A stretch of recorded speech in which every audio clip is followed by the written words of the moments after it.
Me with your disgusting hands!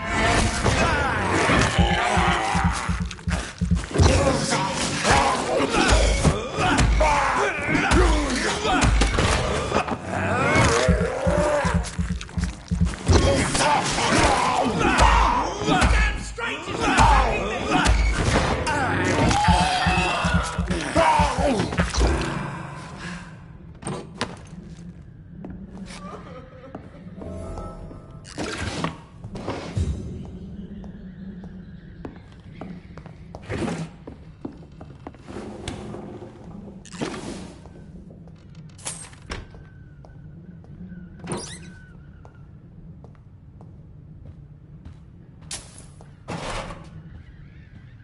This is Braille.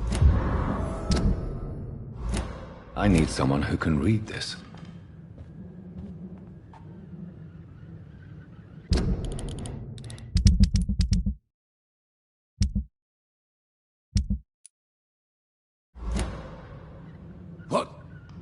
What happened?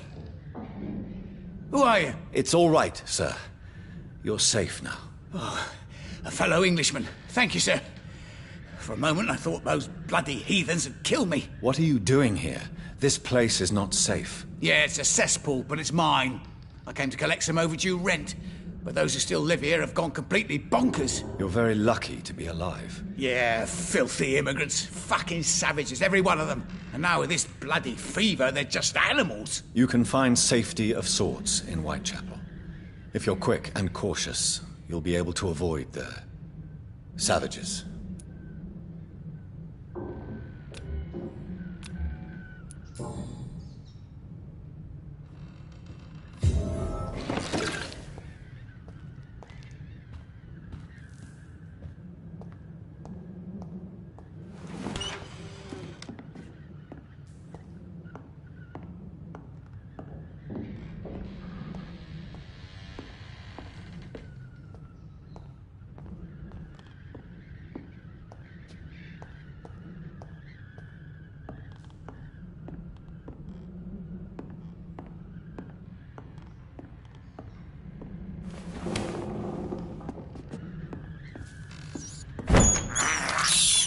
I have this thirst for blood.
can't believe I'm doing this.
have this thirst for blood.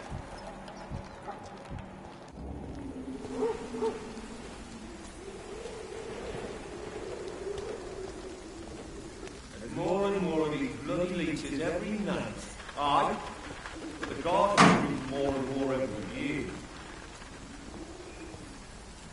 When did you join the guard? 2 days ago. This is my first patrol.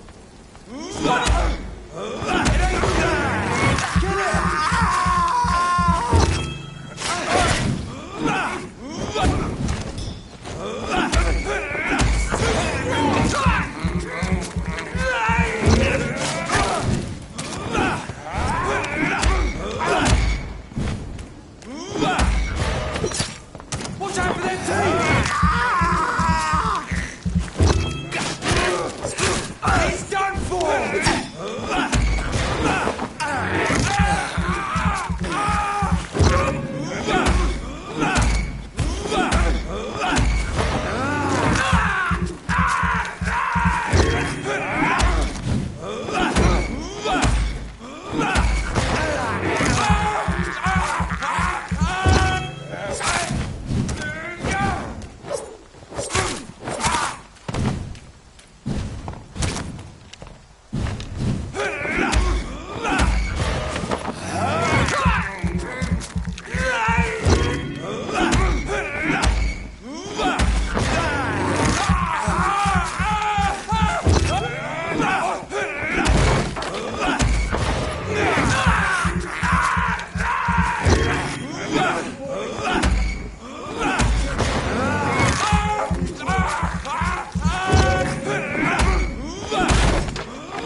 Good evening, Miss Howcroft.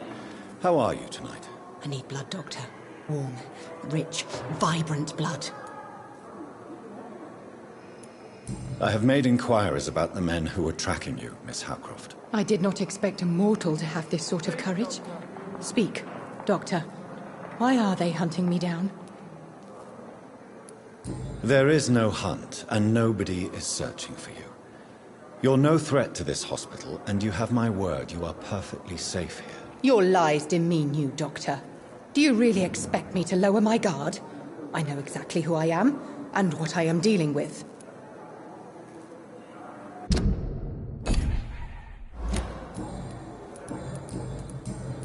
I'll leave you, Mistress of the Dark, to your nocturnal activities.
I'd step. It's one of them!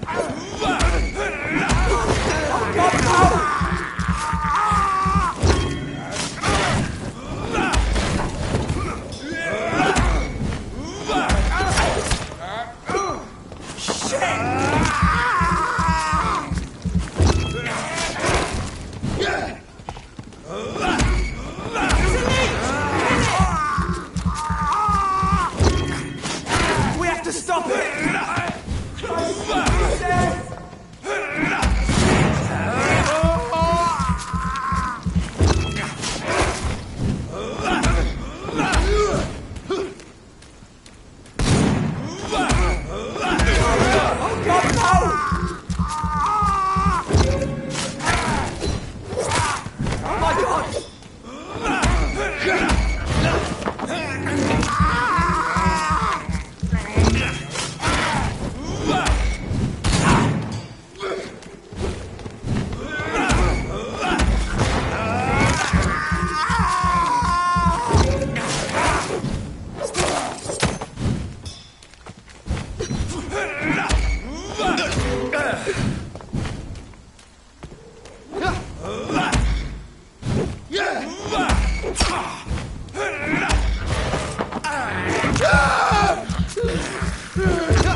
Ah!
Whitechapel. This neighborhood is linked somehow to the kind Lady Ashbury's blackmail. First, let's find this Petrescu fellow. Fuck you all! Fuck it all! Stop it now, Albert, stop it! I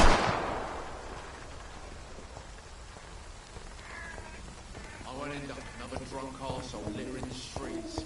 Not me.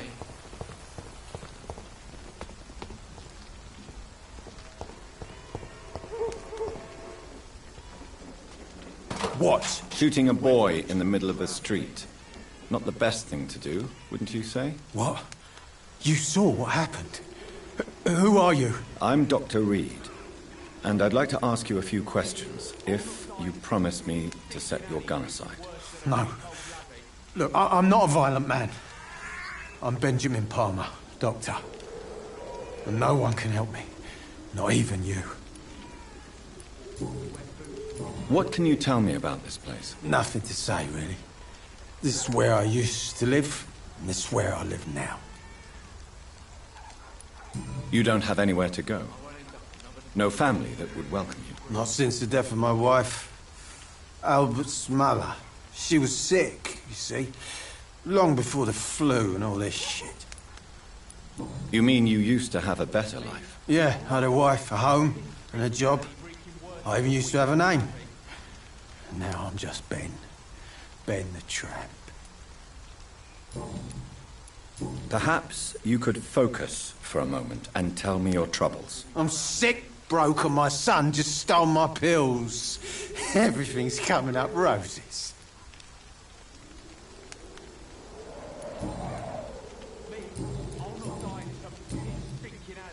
Whatever the boy did, I'm sure he didn't deserve a public execution. I swear I didn't want to hit him. It's just that I'm sick in the head, you see, and the boy he just frayed me last nerve. A gun, alcohol, and a bad temper make a terrible cocktail, sir. Goodbye for now. Me? I'll not die in some piss-stinking alley reeking worse than a week-old lab. Are you all right? The bastard hit the wall next to me. I don't even know if he meant to miss. If you've been hurt, I can help you. I'm a doctor. Name's Albert. Remember it. Now bugger off. Do you need assistance? Please. Feeling tired these days. There you go. Let's hope nobody steals it from you. Very funny. What happened? Did you really steal that man's medication? Hey! I didn't do anything, it ain't me! All right. Perhaps the poor drunk just confused you with someone else. Sod off, mister. You ain't got no clue what's going on here. Bastard was a soldier in the war, so now he's got the right to shoot me. It's true. I'm not familiar with this part of town. Perhaps you could help me. I said sod off. Go find yourself another guide.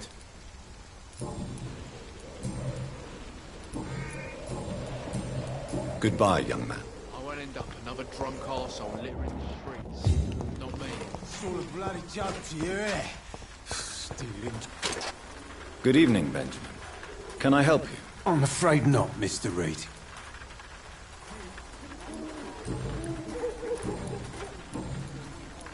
What is it, Benjamin? It was the war, wasn't it? Your nerves are shot, aren't they? I need some answers, Private. From one soldier to another. The doctors called me a liar. A coward. Put me in a straitjacket, locked me up. Finally, they sent me back to the front lines with a handful of tablets.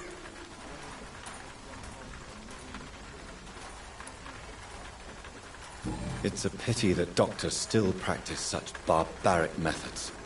It's a dishonor to our profession. Now only the pills stop me thinking about this shit. To not hear the explosions. I'm even scared of the dark these days.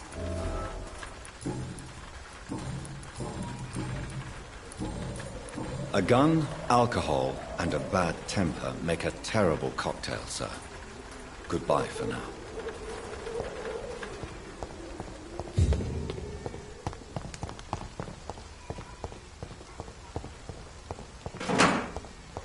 The wet boots will be proud. How are you, boy? I'm not your boy, all right? Now piss off.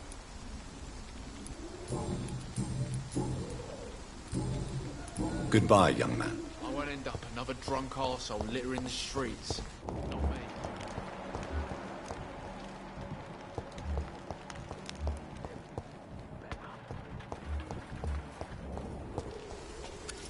Good evening. I'm afraid... I have found a very interesting letter. Your son planned to prove his worth to the gang by stealing your medicine. Oh, I see. So the little bugger thought he could use his dad to build a reputation. The gang's recruiter was dead when I found him. Perhaps you should take better care of your son. I love my Albert, sir. Believe me. It's just... Well, I'm an arsehole, I suppose. Anyway, thanks for the letter. This is for your trouble.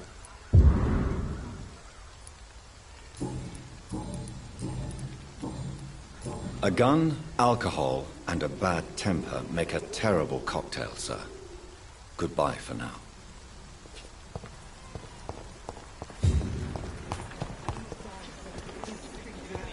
Worse than a week-old lavvy.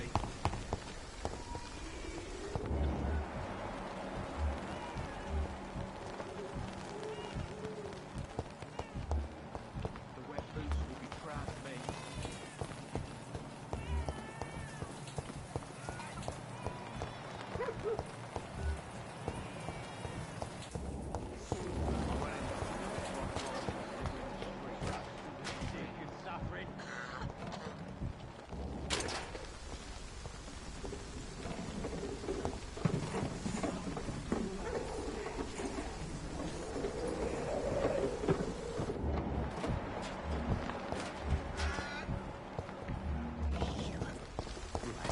Bloody heart, boy. How are... I'm not your... Do you know Nurse Dorothy Crane from the Pembroke Hospital? If you know anything about her, I'd appreciate it. Never heard of her. She's pretty, I'll keep an eye out. Goodbye, young man. Me? I'll not die in some piss-stinking alley reeking worse than a week-old lavvy.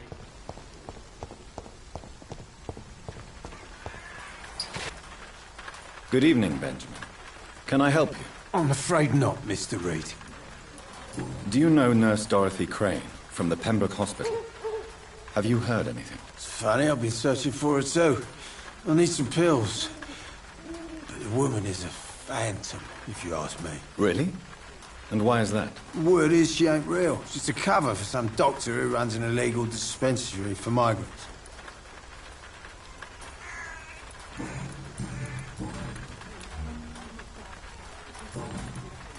A gun, alcohol, and a bad temper make a terrible cocktail, sir. Goodbye for now.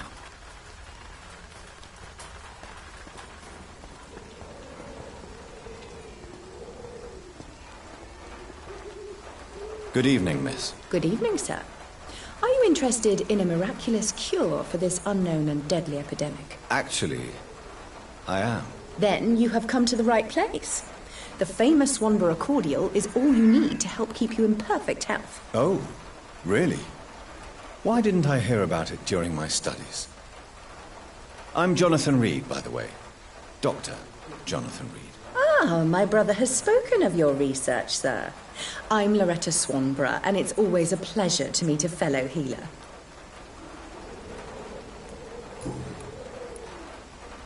Tell me, who intrigues you most in Whitechapel? The region itself is something to see, but I would say Camellia the mute florist who gives away her flowers.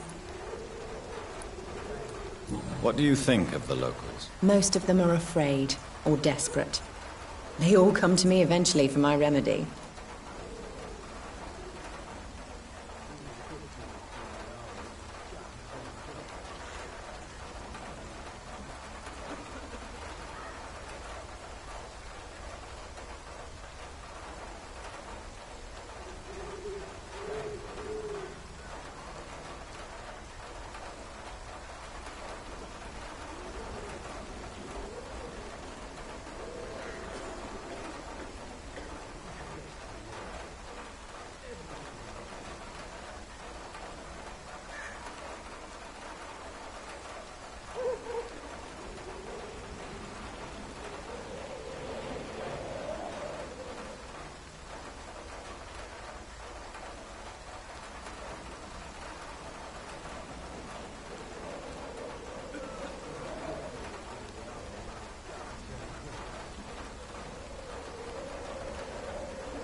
Is there anyone I should avoid? Cadogan Bates, without a doubt. The bloody bastard remorselessly exploits poor migrants as soon as they get here.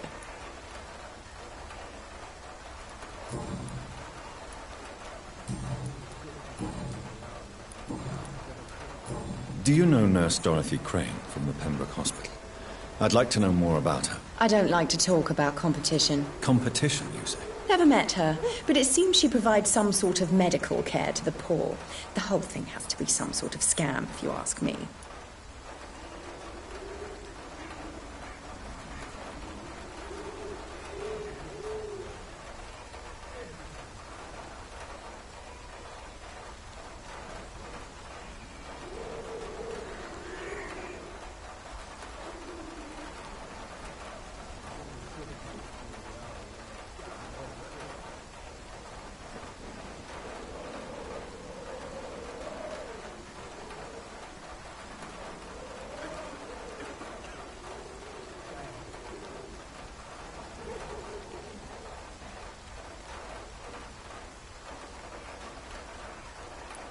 I'd like to see what kind of medicine you're selling. The army and the scum turned criminals. A shame.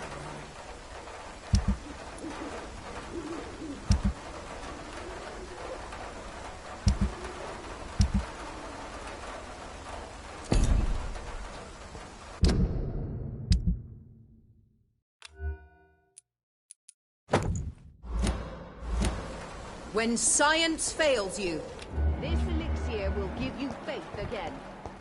If I could get some word.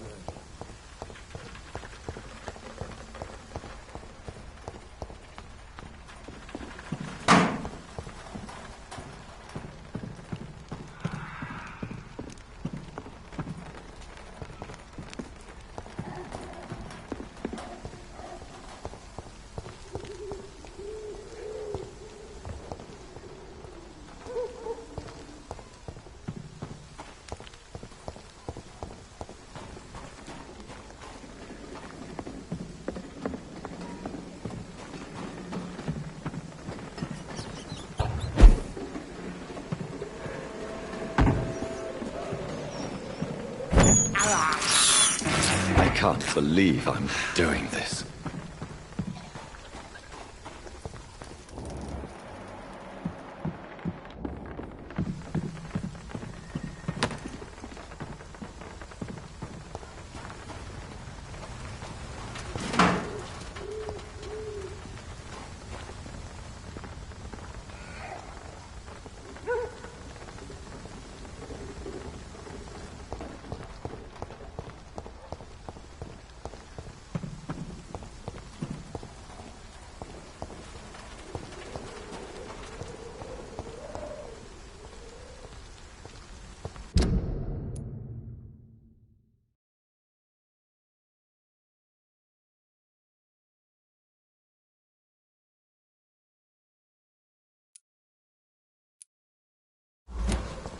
Its effectiveness has been proven by many.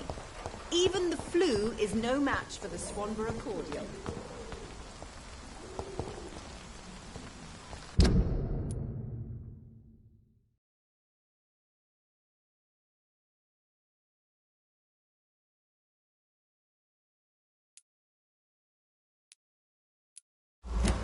When science fails you, this elixir will give you...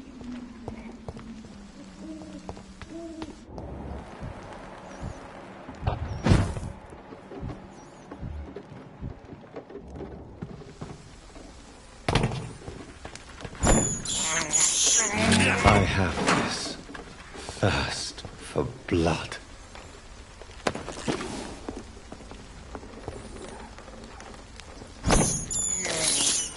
This is despicable.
It's locked.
Joe, please, I don't have your money. Come on, Barrett, you know the game. You pay for peace of mind.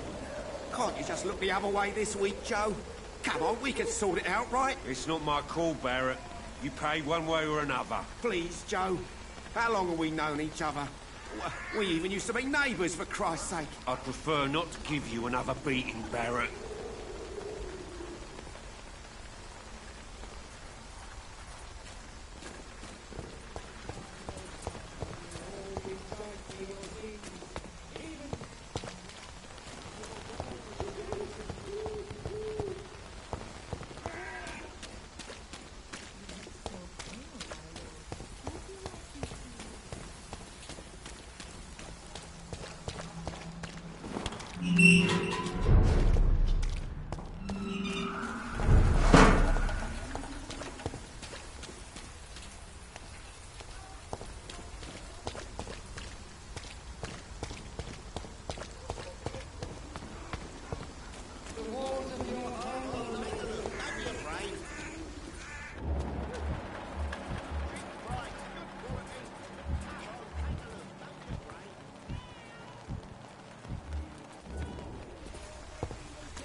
please, I don't have your money. Come on, Barrett, you know the game. You pay for peace of mind.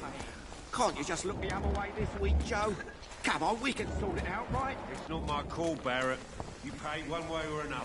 Please, Joe. How long have we known each Hello, other? young man. I'm Dr. Reed, and I would like to ask you a few questions. May I enter, please? Sorry, no, sir. My father does not like people entering our house, you see. Your father is worried about you, boy. He asked me to look for you. So my father actually worries about me, then? Okay, then. Come on in. I'm Harry, by the way. Is there only pain and suffering in this world?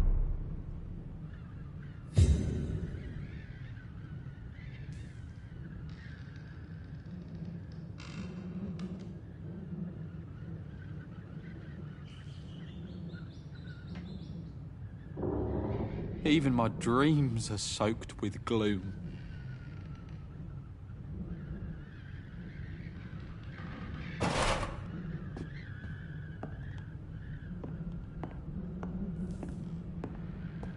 Is there only pain and suffering in this world? Even my dreams are soaked with gloom.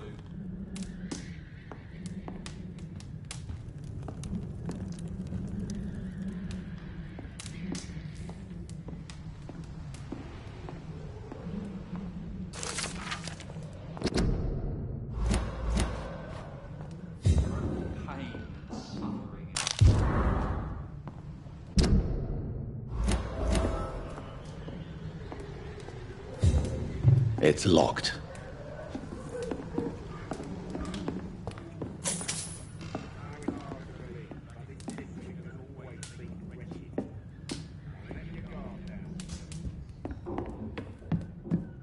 Even my dreams are soaked with gloom.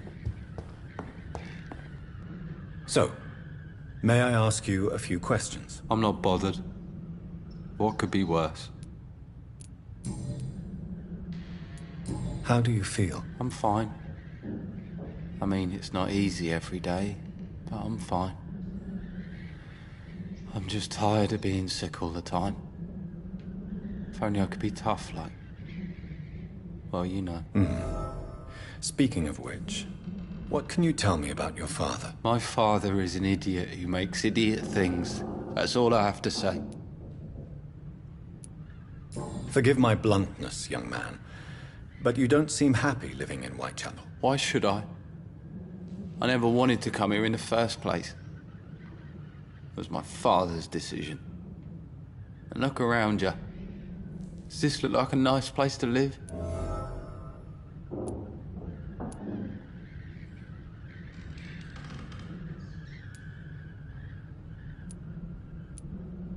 You have a roof over your head, a place to call home.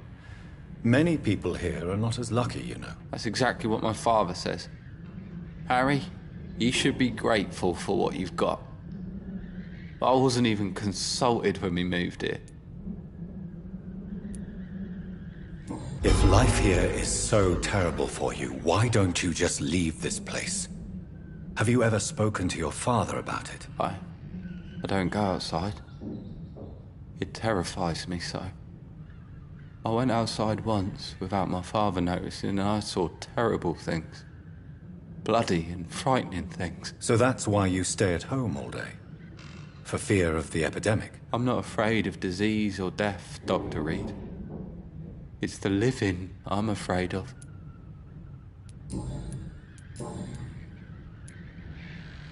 Would it ease tensions with your father if he got an honest job? Because he tried, you know. I can't say. I'd be glad if he dropped his thuggish activities. But I'm not sure it would be enough. Why is that? Sometimes I suspect it's me, Dr. Reed. Or it's this life. It's like I can't find my place. Do you know Nurse Dorothy Crane from the Pembroke Hospital? I'd like to know more about her. Yes, I know her. She came here to examine me when I was very sick. She said I should go out more.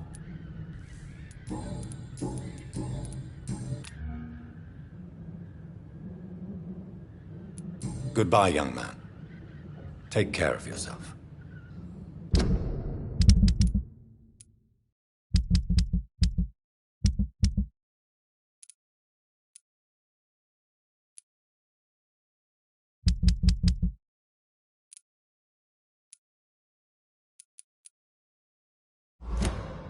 Is there only pain and suffering in this world?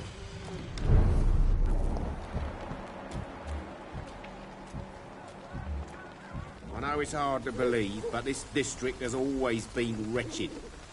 Don't let your guard down, sir.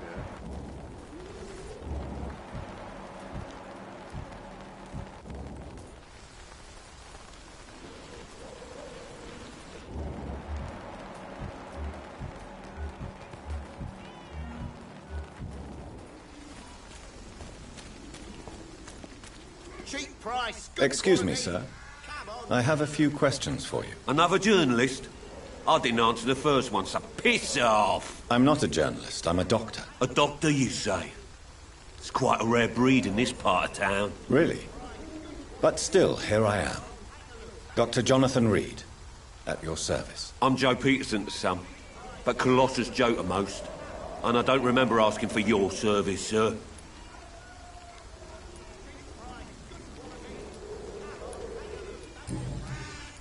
May I ask what you do around here? I do whatever I want, and sometimes even more. Now sod off. According to you, physicians are scarce in this part of town. Why is that? Not familiar with this neighborhood, are you? I guess your fancy colleagues are too afraid of being stabbed in the back. This part of town does have quite a reputation. Would you say it's justified? Totally. Look at me, for instance. I always look my opponent in the eye before knocking him out.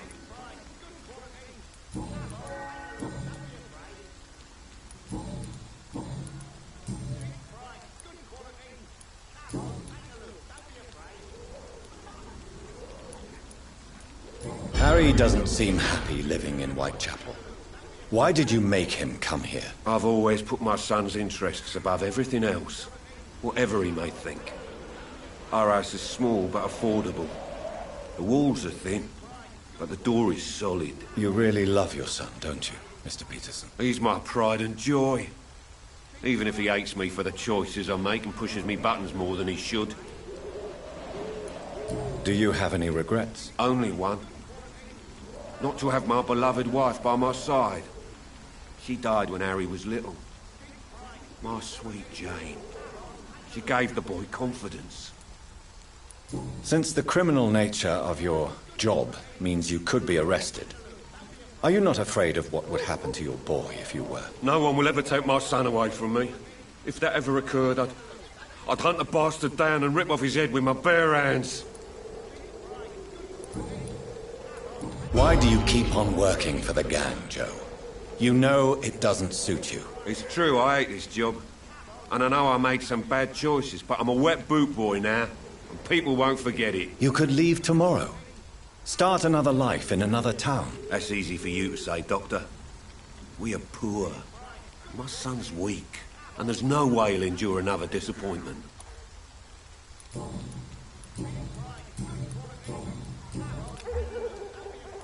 Have you heard of a nurse named Dorothy Crane? She's a colleague of mine, and is supposed to live around here. Dorothy Crane? Yeah, I know her.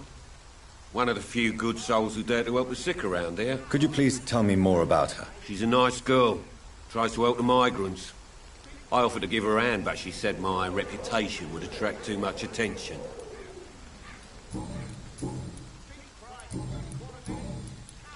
Goodbye, Mr. Peterson. Cheap price, good quality. Come on, take a look. Don't...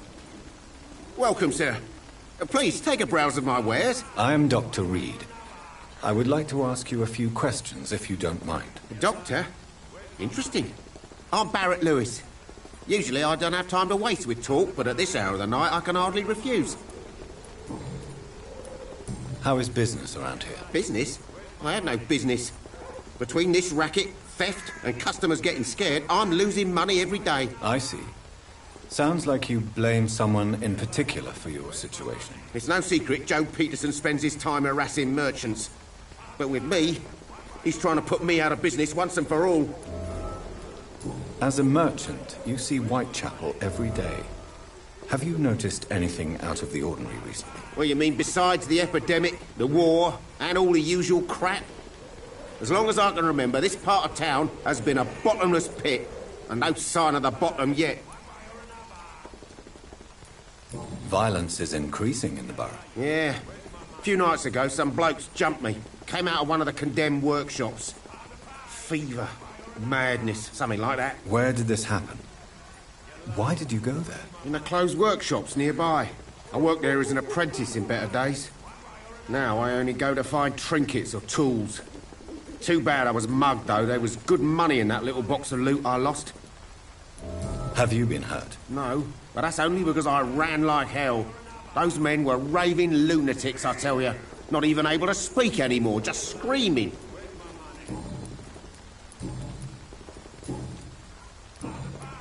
Have you heard of a nurse called Dorothy Crane? Nurse Crane?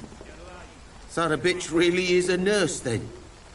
I always thought she was just some crafty foreigner, that one. Yes, she's a nurse, and quite a good one. What did she do to gain such notoriety? Dorothy Crane ain't even a real name.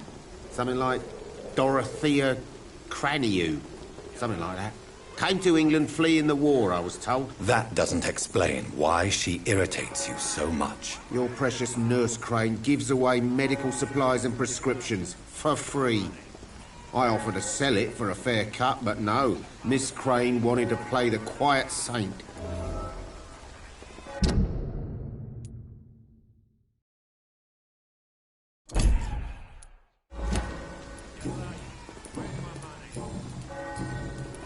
Right then.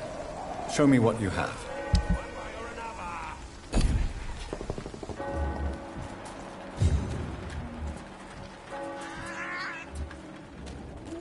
I should never have taken up my father's business.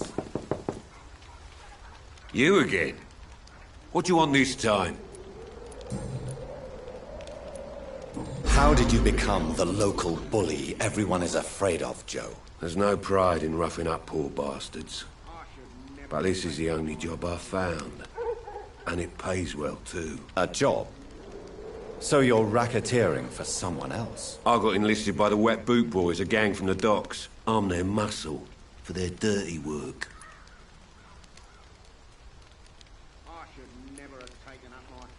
You survive at any cost, even at the expense of others. Perhaps that's just the law of nature. I don't care what you think, sir. I do what I have to do for my own reasons, and that's that. I'm not sure Mr. Lewis would agree with your by all means necessary philosophy, sir. Oh, do you really think he's the poor victim here? Barrett can be as sneaky as anyone. Long ago, I even called the bastard my best friend.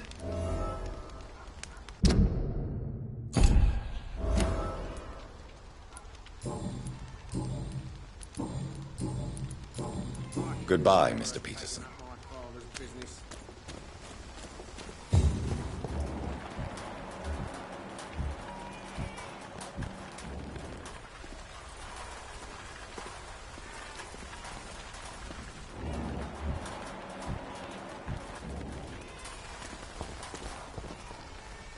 Fancy? You never...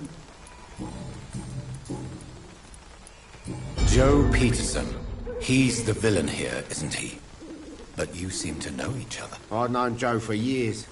I saw him box once or twice. He was a friend then.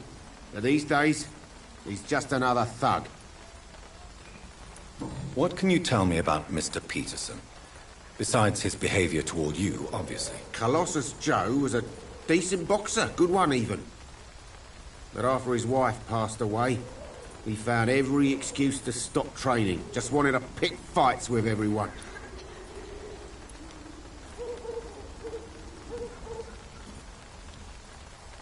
It's never easy to find a new path in life, especially after the loss of a loved one. But crime is certainly not the best option. We've all had some rough times, ain't we? But most of us don't use our fists to see us through. And no one has ever stood up to this thug. Nobody would be fool enough to stand against a wet boot boy.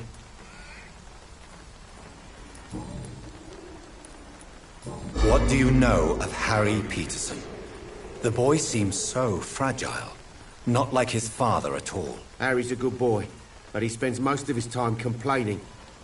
He's had it tough, all right, but he needs to grow a pair. What troubles him exactly? Well, despite being his father's son, almost everything, I think.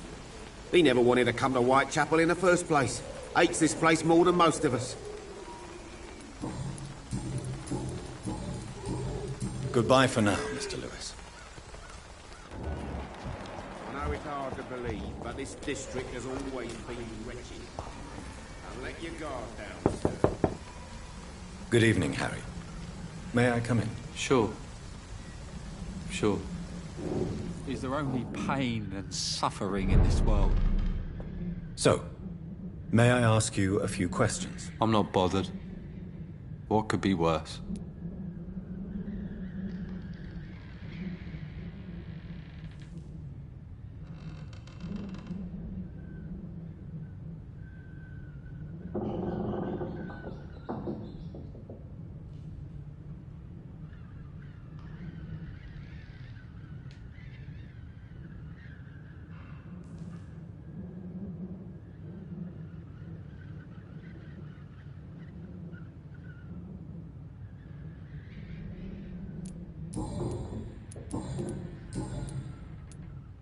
Your father and Mr. Lewis used to be good friends. What happened, Harry? I was young then. I don't remember Mr. Lewis ever coming back again after my mother died. Or was it after my father started bullying him? I don't know. Have you tried speaking to Mr. Lewis about it? I don't go out often, but yes. And he scolded me and told me to leave him alone. I guess my father frightens him too much. But you are not responsible for your father's actions. Am I not? Dad always says that he joined that gang for my safety. So if I wasn't born, people wouldn't be worrying about Colossus Joe.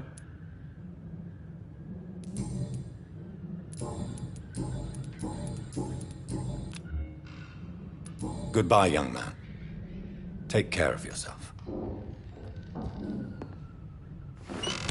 Is there only pain?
Forgive my interruption. Do not apologize, my son.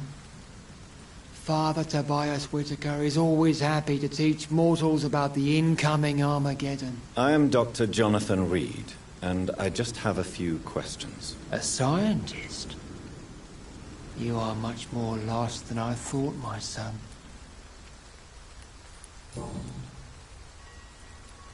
What do you mean when you say that I am more lost than you thought? All scientists are entangled in a world of causes and consequences, and most of them can't see the plain truth. Quite a judgmental opinion, if you ask me. But what do I know? Blinded by science as I am. But you are seeking answers, aren't you? Answers about the Armageddon about to strike the city. Answers about the hidden truth.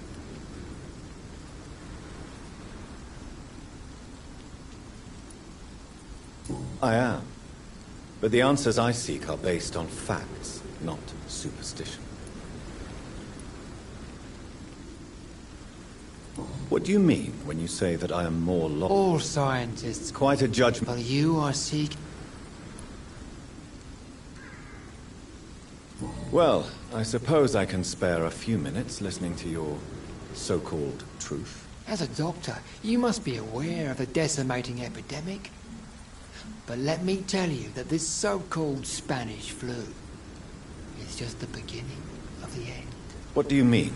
The beast is finally revealing itself, corrupting the flesh and the heart of men. With my own eyes I have seen them, those minions from the abyss.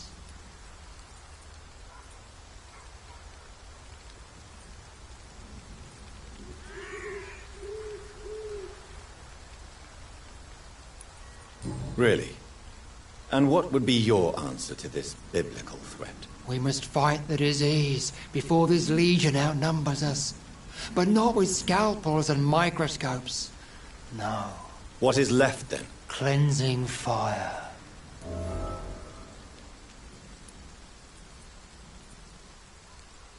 What do you... All's quite a judge... But you...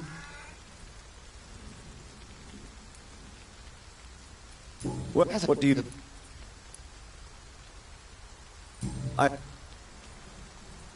Good evening. It's far... Have you any friends? Any family left in these terrible times? No.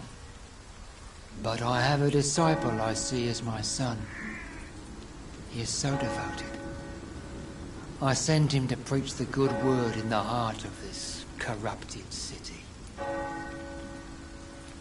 Where did you send him? I sent Samuel to the Stonebridge Cemetery, where the pestilence and evil grows night after night. You sent him on some preaching crusade during the epidemic. As a true believer, Samuel will fear no evil while he walks through the valley of the shadow of death.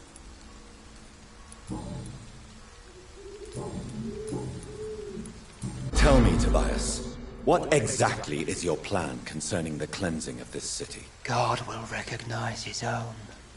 More than once this city has risen from the ashes, hardened and purified by the flames.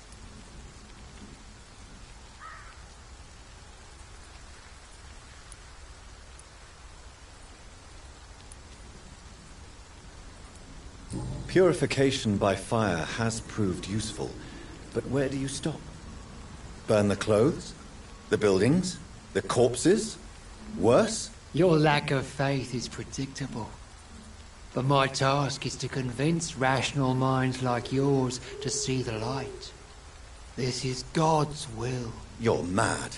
And dangerous. You're nothing but a soulless butcher. A small-time Torquemada. The Savonarola of Whitechapel. My son, if you think salvation is a free gift, go listen to the lies of that pompous fool, Joseph. Joseph, a fool? Vicar Larrabee of St. Mary's Church. While he continues preaching his fraudulent redemption, more and more people die in the streets.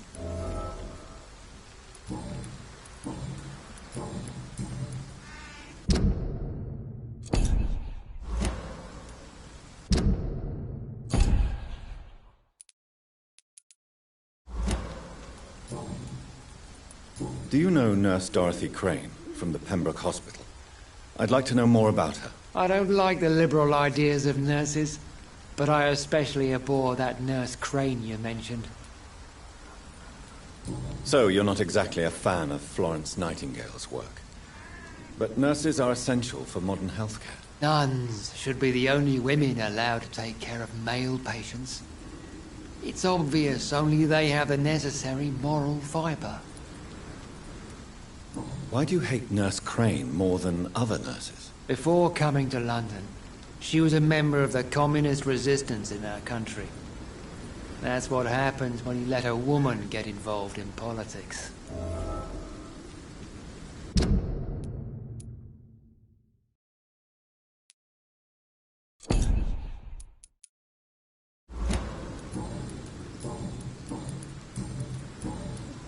I have heard enough for tonight. Goodbye.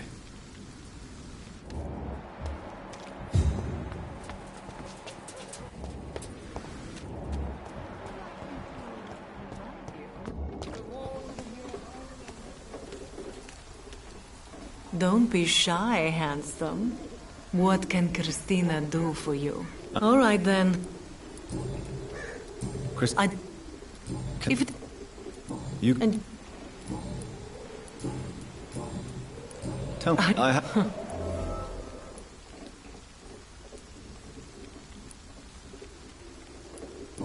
You...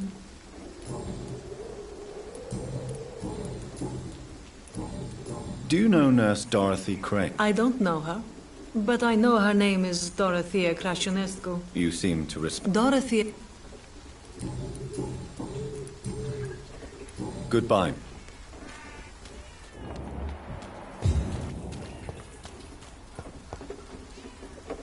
Sorry. Dr. Reed. Why are there... There's a war going. It's a... These are... What he... What? Not... Have you... I've had to...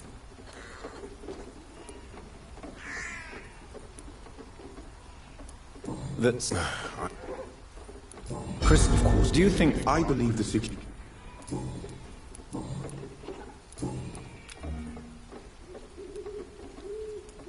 Goodbye, Mr. Darby. Farewell.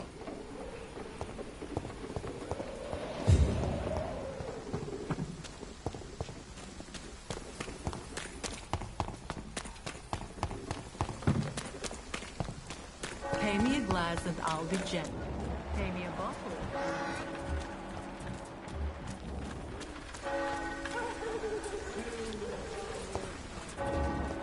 Judged for your sins. Even now, he judges your words and actions.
this world already touched by grace.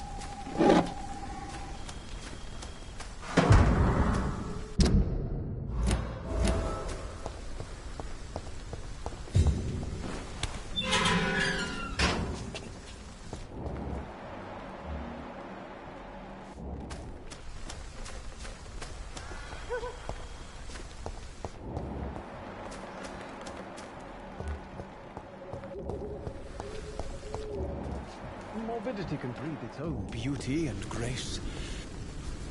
Good evening. Please be really. I'm a man. But I know if I but I am not. If well, what are you terrible? What are you told? Do you remember? Yes, Most people. tell me. The place. Do you On the. What can you? Not much. Perhaps one day. And Maybe I. in what the struggle? If you say Such vivid. Oh yes, the. You don't No, sir.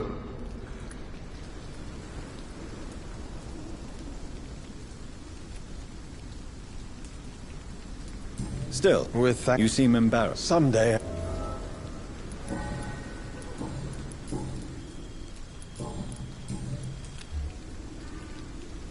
Do you need medical attention, sir? It may be wise to let you prescribe me something. I don't feel like I should. I understand your appetite for words and macabre beauty, sir. But you should be more careful. The nutrition of my mind is more important than my physical health. But I appreciate your concern, sir.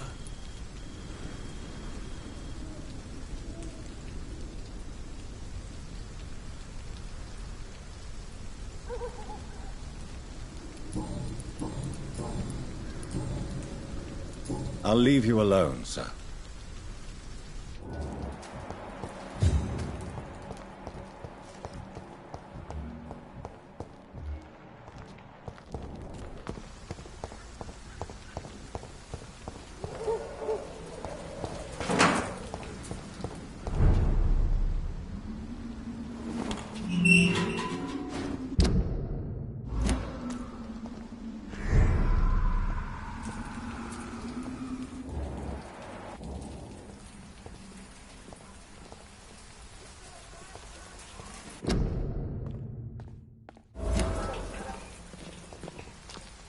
Good evening. I know what you're I know you... Camellia. Tell... Very well.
You still want more from Christina? When we spent the night together, my wallet went missing. Are you calling me a thief? I don't have your stupid wallet. I know you. You're a nice girl. Can't we solve this amicably? No, I don't think so. And if you think you know me just because we share the bed together, you're just a lousy and arrogant journalist.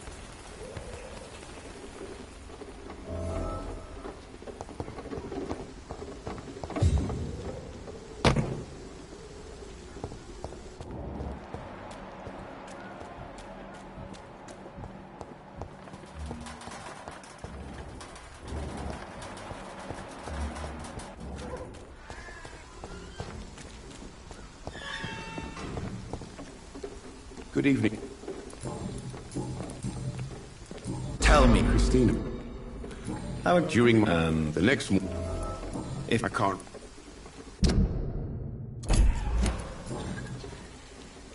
Was it what? Maybe it was.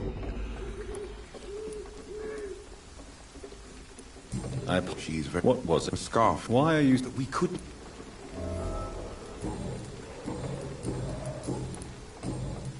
Goodbye, Mr.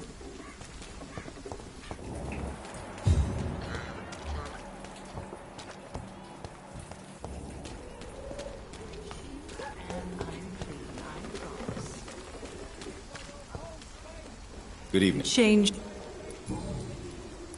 Clayton. I believe. Why? How could...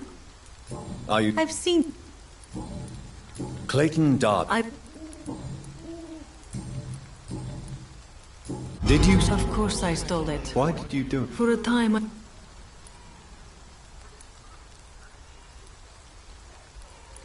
Perhaps... I know what I am. The ones you love. My brother is still...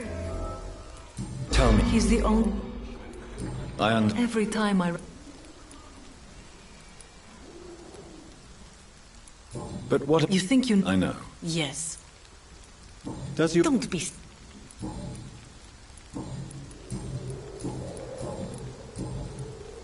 Goodbye, men.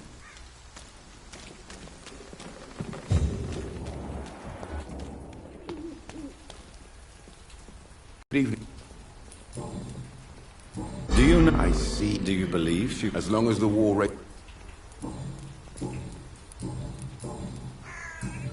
Goodbye, Miss...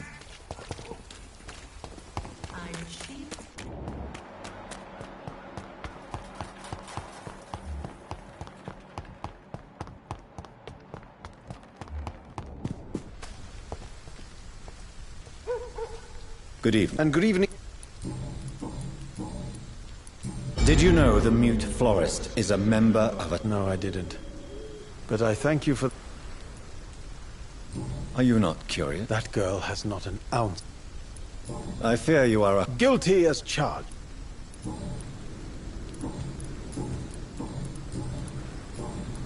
I'll leave you...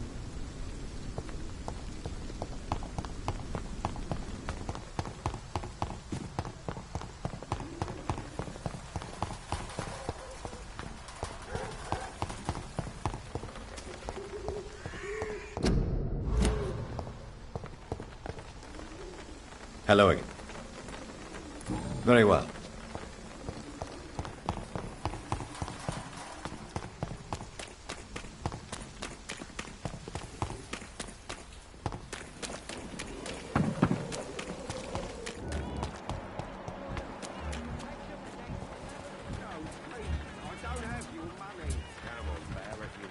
You pay for peace of mind.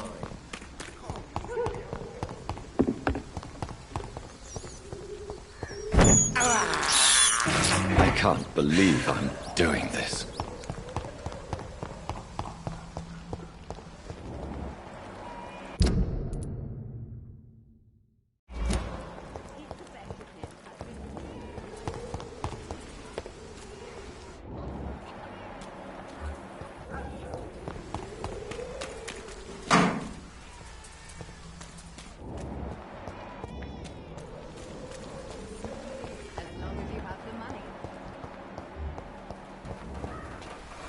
Goody.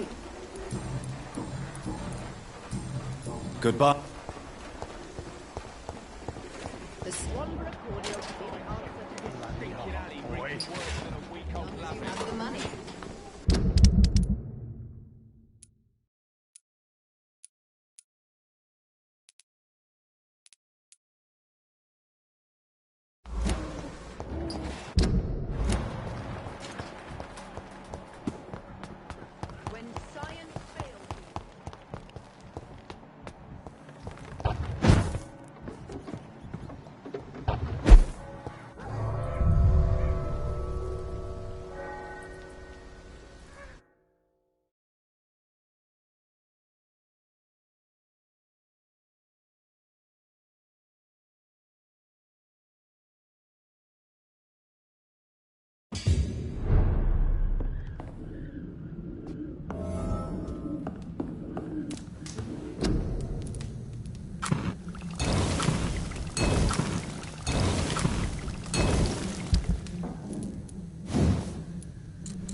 Good evening, Harry.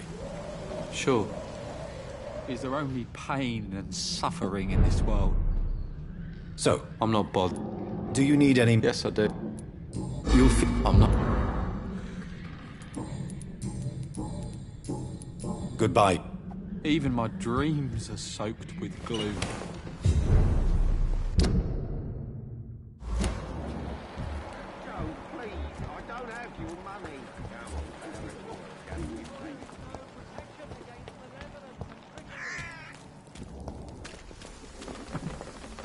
Good evening. Shit. Do you need any assistance? It's... I am... Forgive. Goodbye.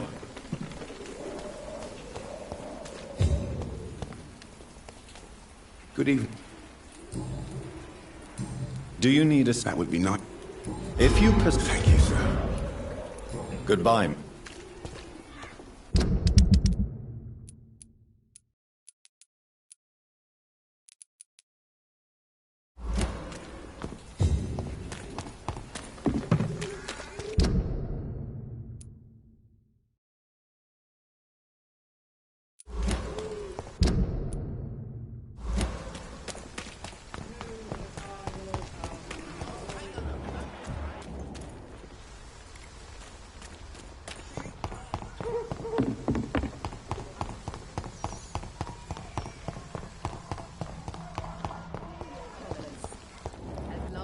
The money.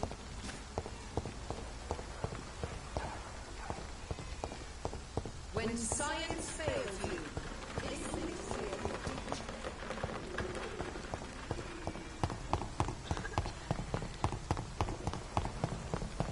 its effectiveness has been proven by many.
Good evening, sir. Do you remember me? If you're here for a reward, you'll be sorely disappointed. But I'll gladly shake the hand of a fellow countryman. I'm not here for a bounty. I'm a doctor. Dr. Reed from the Pembroke. A doctor? In Whitechapel? What an opportunity. My name's Bates. Cadogan Bates. Do you require assistance, Mr. Bates? Not me, but your skills could help a lot of people round here. That would help my business, because I say a live tenant's a paying tenant. Since I took an oath to help people, can I be of assistance? Well, seen better days, that's for sure. But it was bound to happen with all these refugees about. Infecting you is probably the last thing on these people's minds. Take this, in any case. What? You give me this for free? Don't have a clue about this place, do you? It's unusual to see someone so happy around here, especially considering the current situation. Ha! Why should I be sad now? There've always been wars, disease, tragedy. There always will be. That's an unusual way of seeing things in these trying times. I don't see why I should shed a tear for another man's woes. I'm healthy, and I intend to stay so. What help could I possibly be to your business? That's simple. I already get good money from all those fleeing the war. Can you imagine what they'd be willing to pay if I could offer medical assistance too? Mr. Bates, do not make me regret saving your life in this quarantine zone. I understand, Dr. Reed, you're from a good family. Don't want to get your hands dirty. That's fine. I'll be happy to act as your middleman.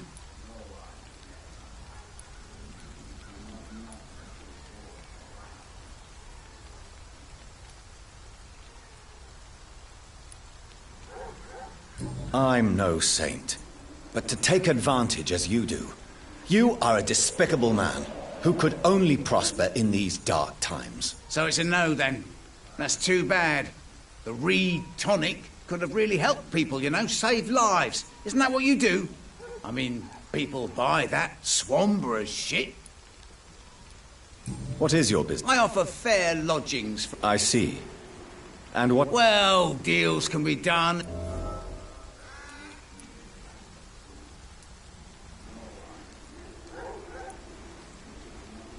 I don't approve.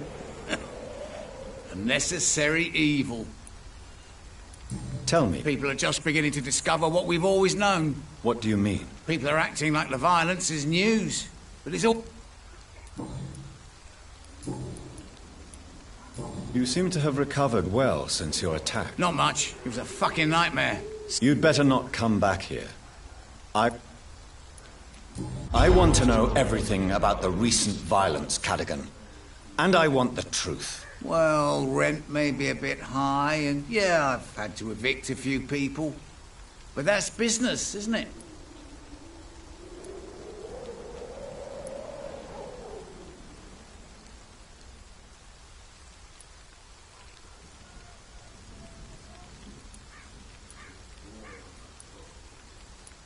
Take this as my... Really?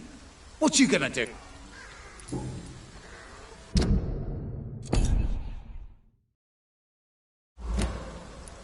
I'm looking... Dorothy Crane, bless her.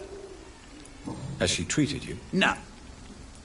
Tell me truthfully, why are you so thankful? By keeping my tenants alive, she's making me a rich man.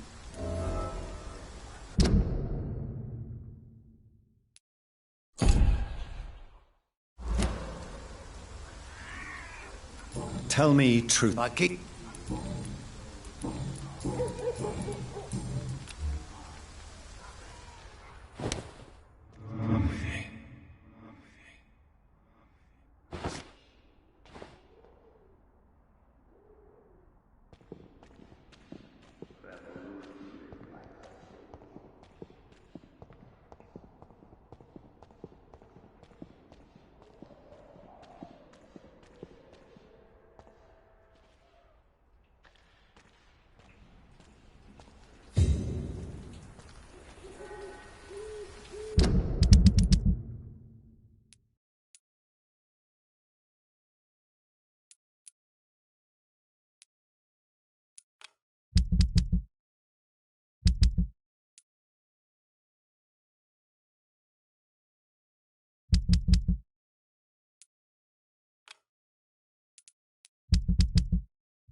this out. What do you want? Leave me alone. Good evening, sir. I'm Dr. Reed. I'm looking for Nurse Dorothy Crane. There is no Dorothy Crane here. Now goodbye. I'm afraid this medical leaflet says the opposite, sir. Really? Well, I'm afraid I'm going to close this door right now. Go bother someone else, Mr. Doctor. To enter that house, I must discover who this man really is. Maybe I could start by observing what he's up to.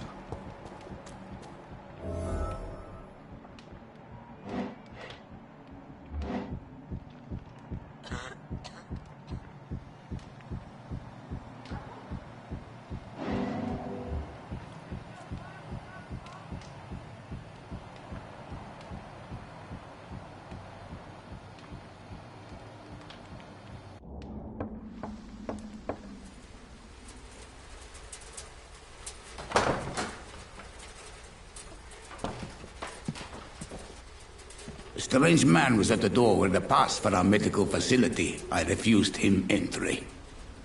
Darius, how could you know he didn't need our help? His clothes were too finely tailored to be for Whitechapel. Perhaps just a friend of that stray poet who is always about. Richard Nethercott? No, not of the same cloth, this man. I suspect some machination from that journalist. Clayton Darby. Is he still asking questions? Yes.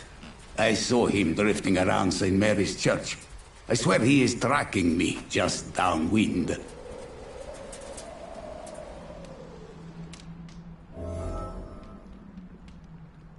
I must talk to that.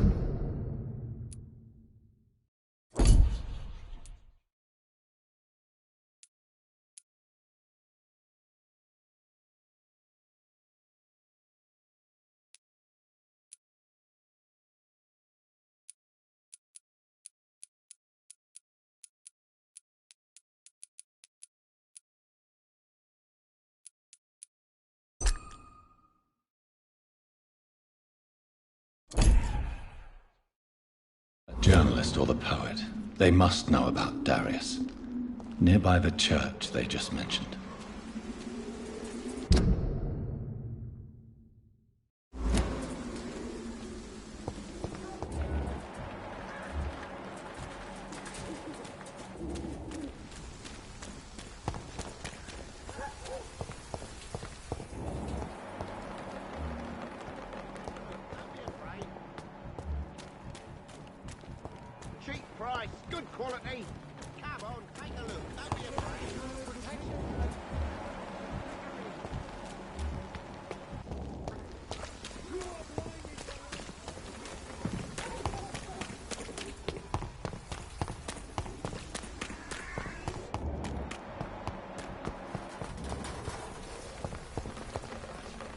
Hello again. Very well.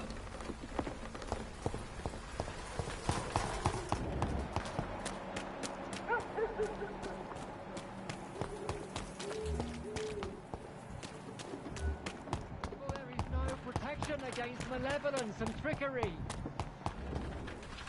Good evening, Doctor. Can I help you?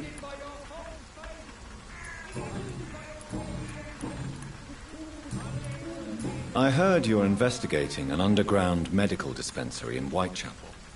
What do you know about it? Not much, I'm afraid. They are wary of strangers, and I'm not really an acquaintance of theirs. Why do you care?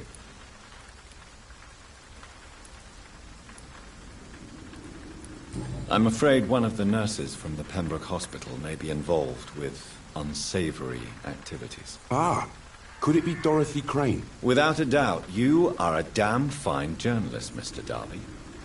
What do you know of her accomplice, a man named Darius? I don't know much about the man. He's very cautious. Never goes out. Doesn't seem to have any friends or family. He has no relatives at all? No. Except for that strange man, a poet named Richard Nethercott, who sometimes comes by. Darius would never let him in. Where can I find this Mr. Nethercott? He spends most of his time lurking around Whitechapel, talking to himself or declaring verses. These days, you can usually find him behind the church. He never goes out? No. A few days ago, he unexpectedly did. I followed him, but it was just a ruse to keep me away from his house. Really? How do you know? He went to the nearest mailbox, but just before posting his letter, he ripped it up and threw it away.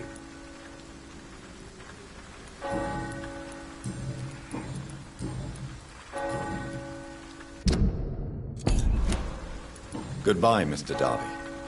Farewell.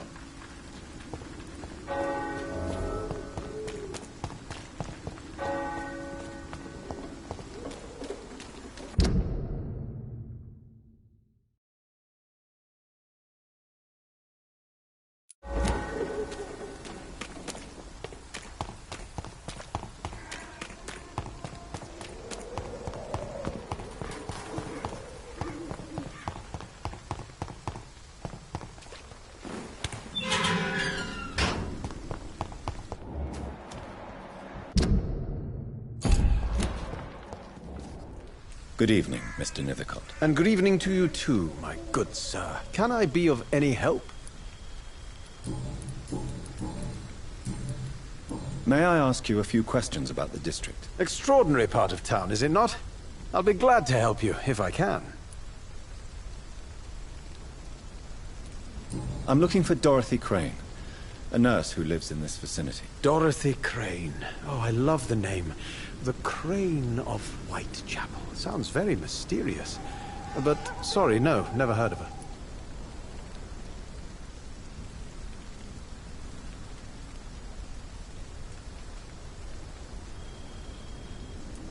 What can you tell me about an old man called Darius? Darius Petrescu?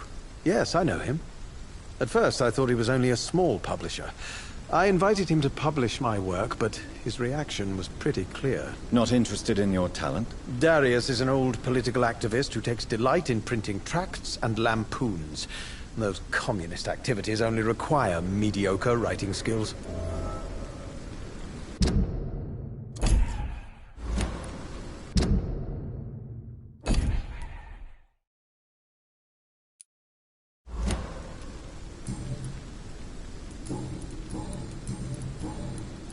I'll leave you alone, sir.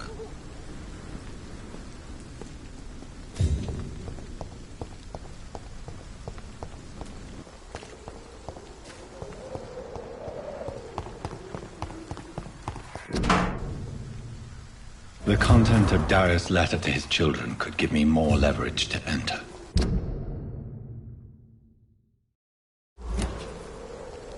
Darius is a bit less of a mystery now. It should not be that difficult to incite him to let me in.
never have taken up my father's business.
I'll send you to hell.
This could be the box.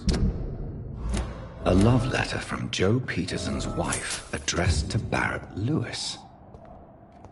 Who should I give it to, I wonder?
Who distributes flowers at this hour? Price, good quality.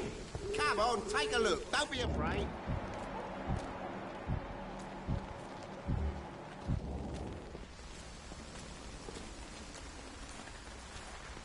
You again?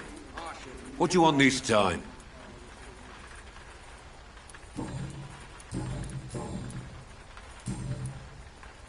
I think the documents in this box could be of some interest to you. Really?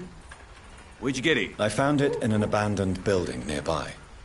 I thought you might want to keep these letters. Let me see. Letters about my boy. Thank you, sir. You do not appear surprised or pained by this. Surprised about what? Harry's my son, I'm his father, and that's all there is to know, don't you think? Yes, I suppose you're right. Here's a little something for your trouble. and to remind you to keep your mouth shut about all this.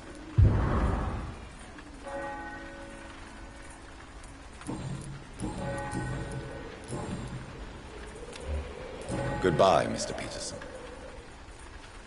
I should never have taken up that business. Fancy buying something, sir? You never lose your focus, do you?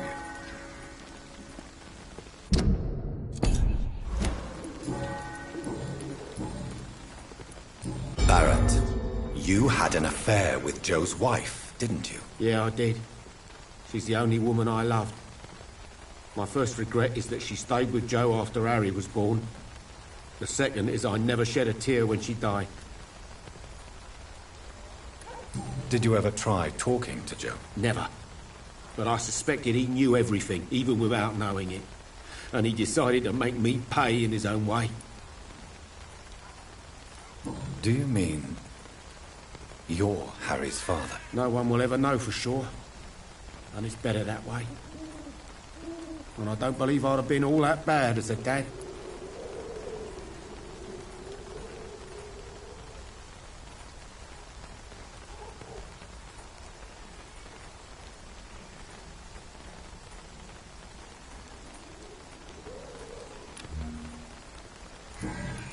Joe Peterson.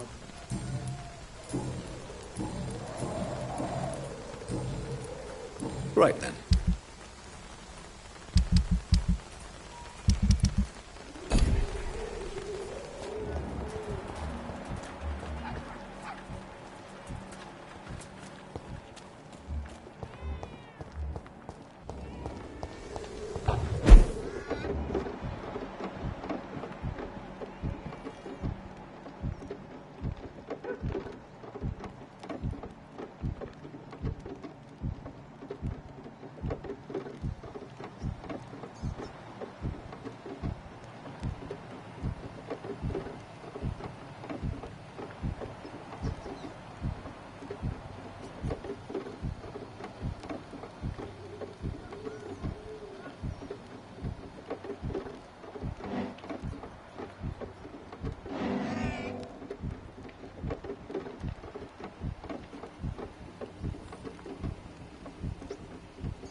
So you only hurt people because you care about me? Is that it?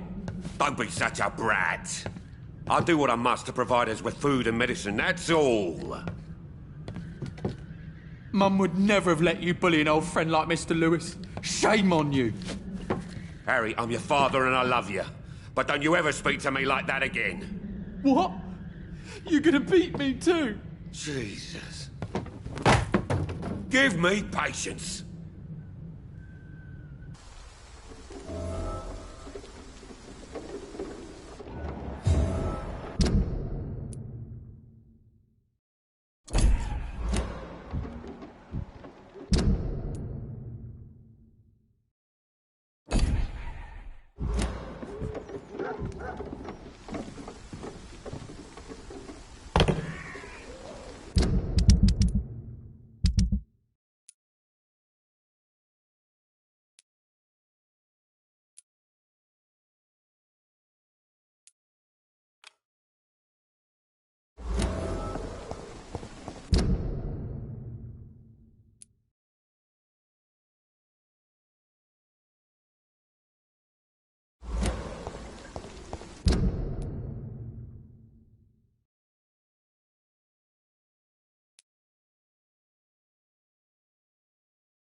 You again?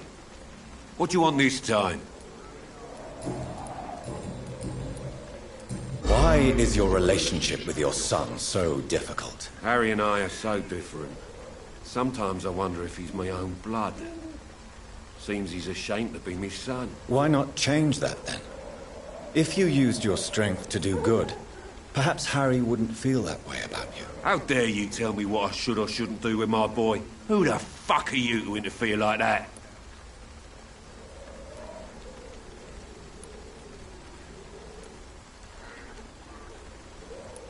I mean no harm to your family. But if you want my advice, this is no place to raise a child. No matter where we live, Harry will always be sick and frail. At least here, I'm respected. And no one will ever dare touch him. Goodbye, Mr. Peterson.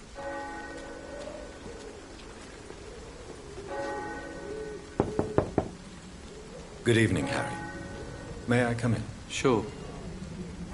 Sure. Even my dreams are soaked with gloom.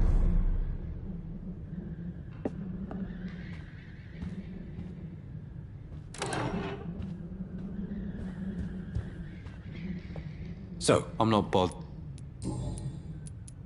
You and your father have a difficult relationship, Harry. Tell me, did he ever hurt you? No, never.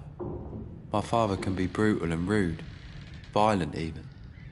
But he never touched an hair on my head. What is going on between you two then? It's his job, if you can call it a job. He bullies people. Men and women we know, like poor Mr. Lewis. It's just not right. Do you remember when Barrett Lewis was close to your family? To your mother? Not really. I was too young. But I remember it was a happier time. Mr. Lewis was funny. He often had dinner with us. Why are you sad, then? Because it hurts to remember a time when my father used to laugh and smile. It hurts to realise he's as sad as me now. How was he towards you? He was nice, I guess. He never forgot my birthday. He always offered me books. I liked books.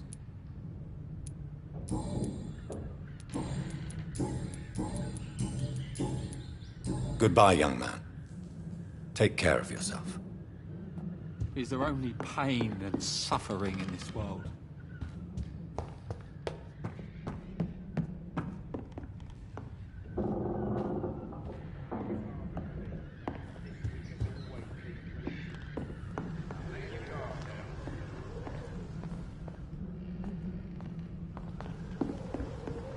It's locked, all right.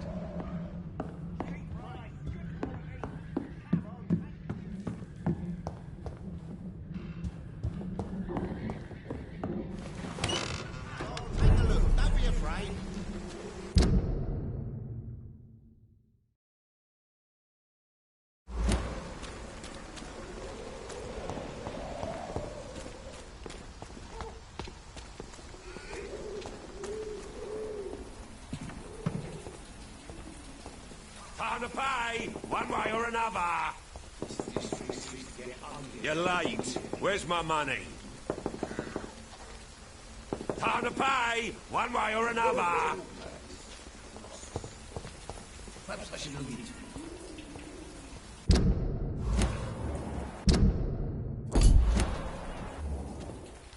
Who distribute flowers at this hour of night?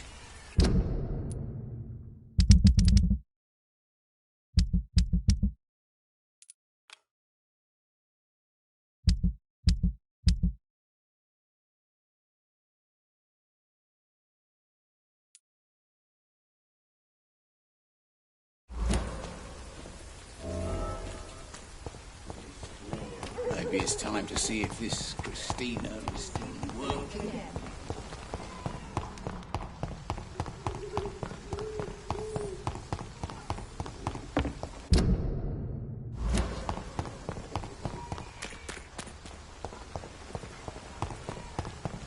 You look so pale, my lord. Would you like me to invite you?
When did you join the guard?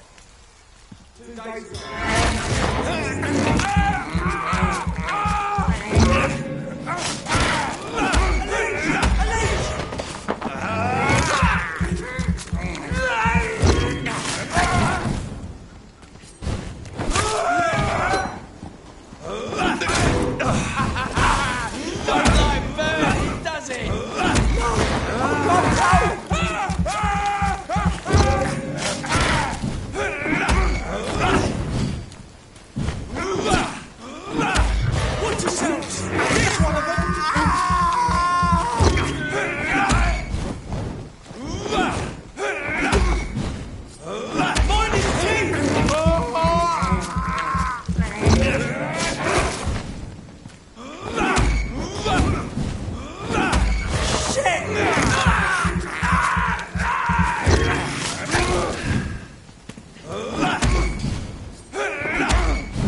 thirst for blood.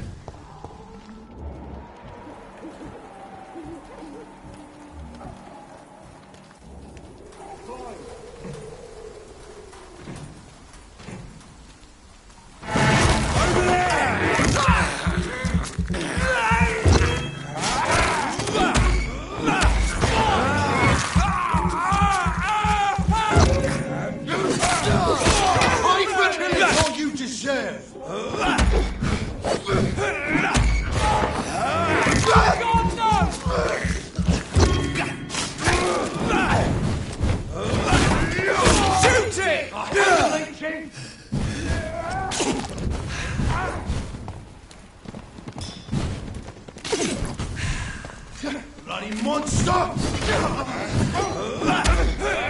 Try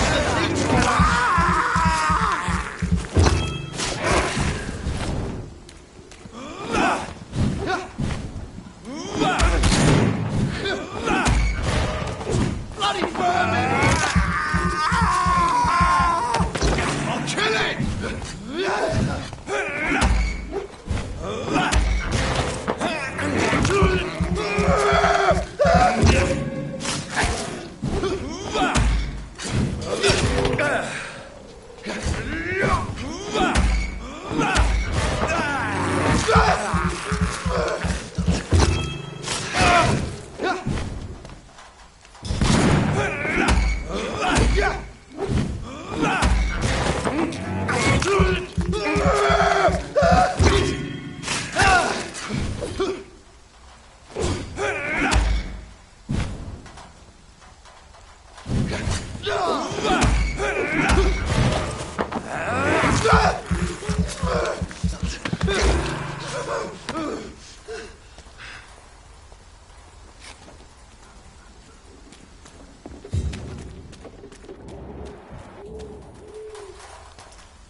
See them fancy clothes? This one's a top!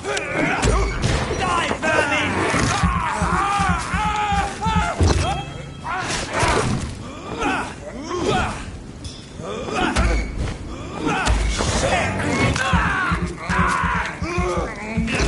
Christ, it's dead!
Opium is one of the main ingredients of Strickland's medication. Never a good move.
Good evening, Dr. Strickland. And good evening to you, Dr. Reed.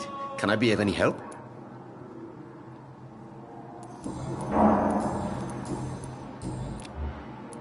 I located the shop, but it was vandalized, and the owner is missing. All I found was your order. I was afraid of such bad news. People are so desperate they're ready to burgle a shop for drugs. That's quite a list you ordered. Opium, sodium hypochlorite. It can't be just headaches you're trying to cure. This dreadful influenza, of course. I already ran some tests on hopeless cases. Without success, I must admit. Do you realize you could create a lethal poison without the correct dosage? Then there are the legal ramifications. Is this not true of any medical substance, Dr. Reed? However, if you would agree to improve it, I'd be glad to accept your help. As long as you promise to be scrupulous with your experiments, I may try to gather these substances, and even help improve upon the mixture. That's all I'm asking for, Dr. Reed. That's all I'm asking.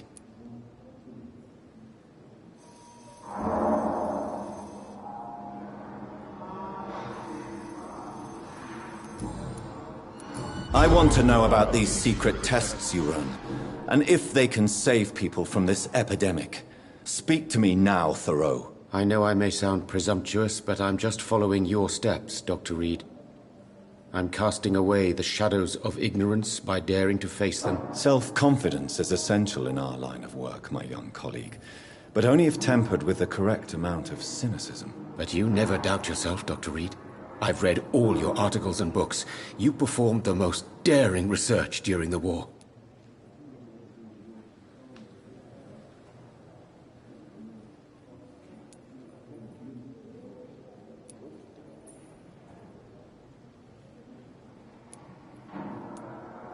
You have my support, Dr. Strickland.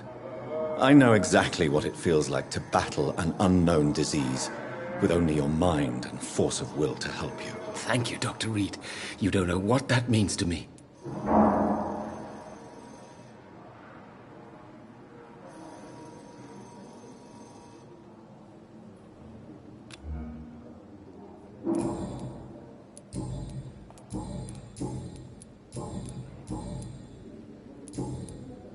Goodbye, Dr. Strickland. I can't let Strickland put his patients at risk with opium. Perhaps an adjusted formula will deliver more of a placebo effect. I'm quite... Do you think Dr. Strickland has any chance of curing the Spanish flu by himself? His wish to cure the sick is not driven by pride, but by an idealistic view about our mission here.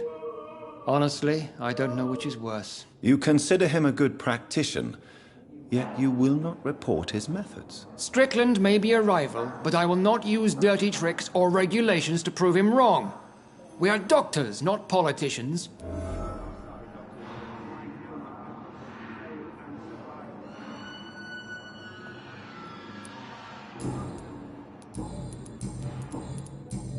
Thank you for your time. We'll talk later.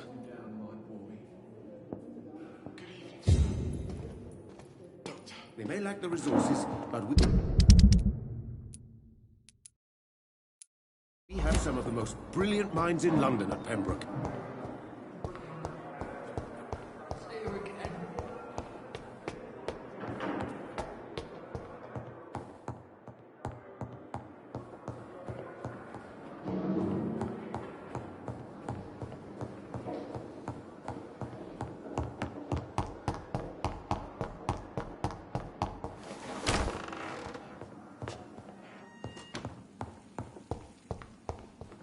Strickland's project could be dangerous. I have a mind to report him to Dr. Ackroyd.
I wish I could be sick again.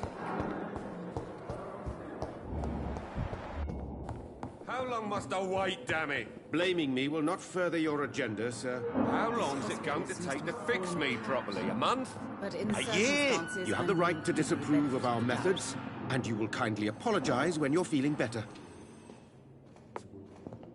I'm all right. Good evening, Doctor. And good evening to you, Dr. Reed. Can I be of any help?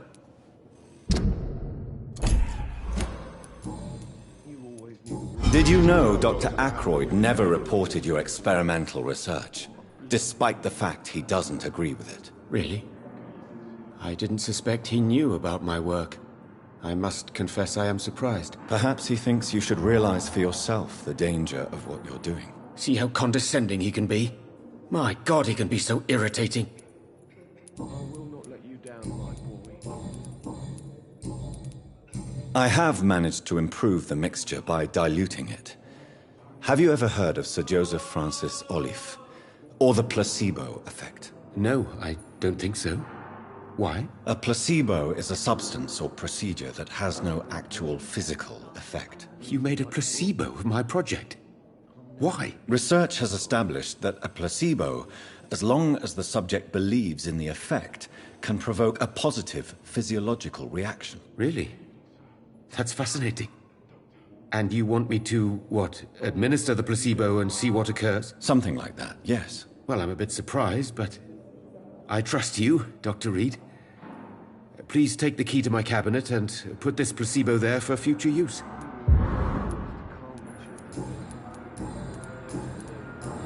Goodbye, Dr. Strickland. This hospital seems to be full. But in the circumstances, I'm willing to give you the benefit of the doubt.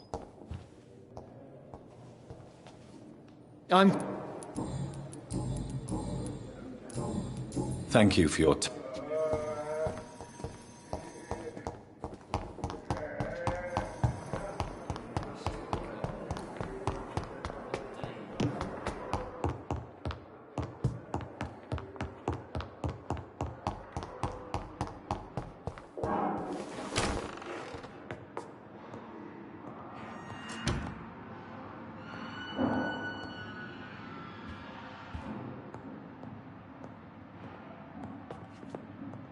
It's locked.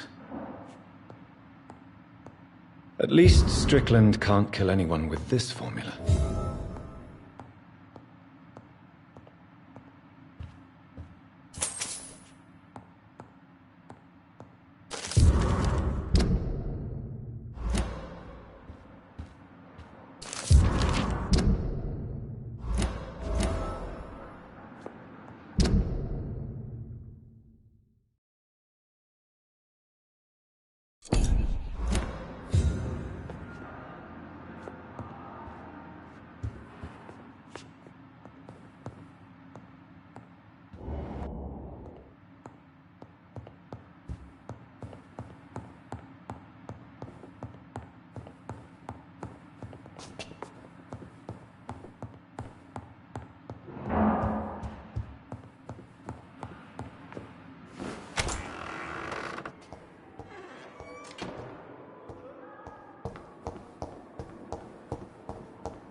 Thank you for your time. We'll talk later. Reads me like a book. Good evening, Mr. Goswick. How are you? I'm okay. Your medical report says you're not affected by the Spanish flu. What do you think of that, Mortimer? Does it make me happy? Not in the slightest. If it was up to me, I would have left this place long ago. I know I don't belong here. And why do you think you don't belong here? I know the staff have more important things to do than look after me. There's plenty of patients here who need their attention. I have to go now, sir. But don't hesitate to contact me if you need any help. I'm all right. Don't waste your time with me.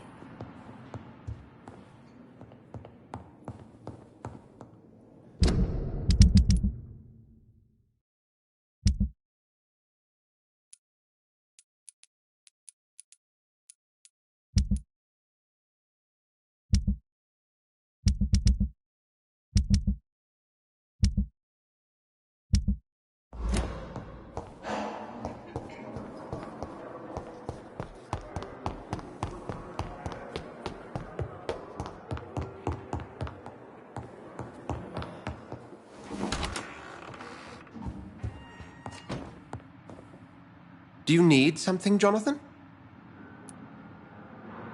I have just a few... Then ask.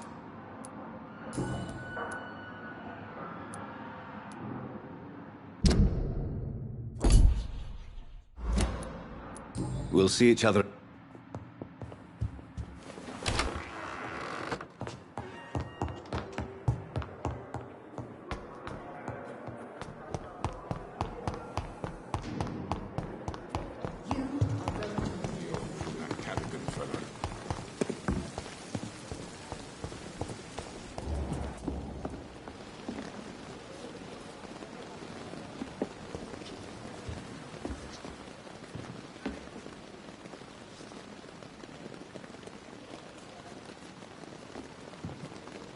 That was fast. I'm afraid the trail of breadcrumbs leads beyond the hospital premises. Is that so? Why? Now it's time for you to be patient. Machination. I hadn't considered that of it. Do be careful, my good doctor. I'll return with case...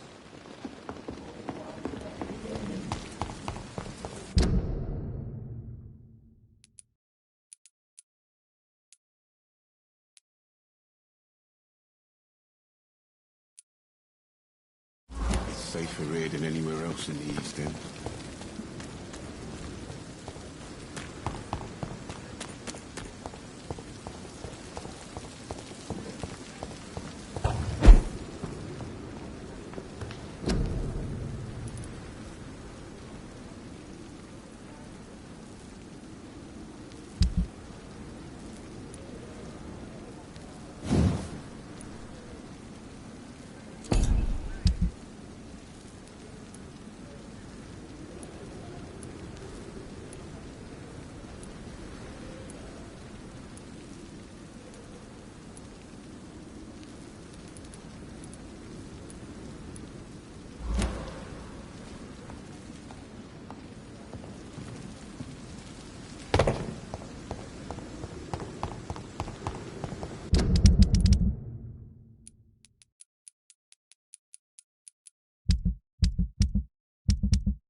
You are blinded by your false faith. We have a wait this week, Joe. Come on, we can sort it out, right? It's not my call, Barrett. You pay one way or another. Please, Joe. How long have we known each other? We even used to be neighbours, for Christ's sake. I prefer not to give you another beating, Barrett.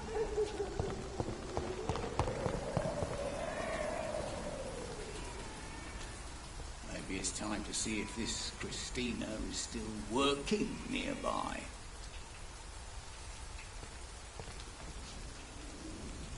Who distribute flowers at this hour of night?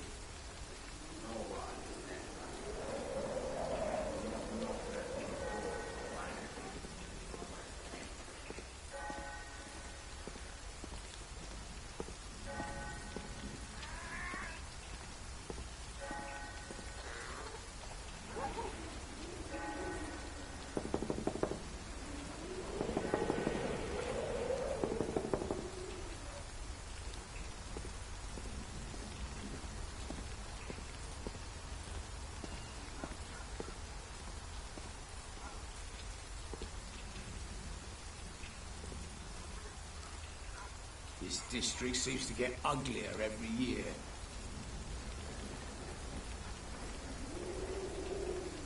Maybe it's time to see if this Christina is still working nearby.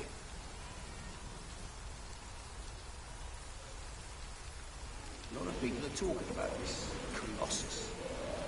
Perhaps I should look into it.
This is a few flowers at this hour of night.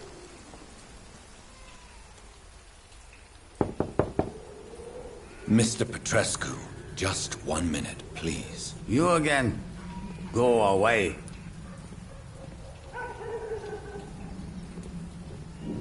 Sir, wait. Stop this nonsense. I know Nurse Crane is here. Shall we speak man to man, you and I? All right. Speak up. Don't you see we're on the same side? We fight to help the poor, sick, and abandoned. I'm nothing like you, Mr. Doctor. Yes, you are. You too believe in providing medical care without charge. You know what we have to sacrifice to make the world a better place. I have to admit your words have conviction. All right, I'll let you see Dorothea. Don't make me regret this, though.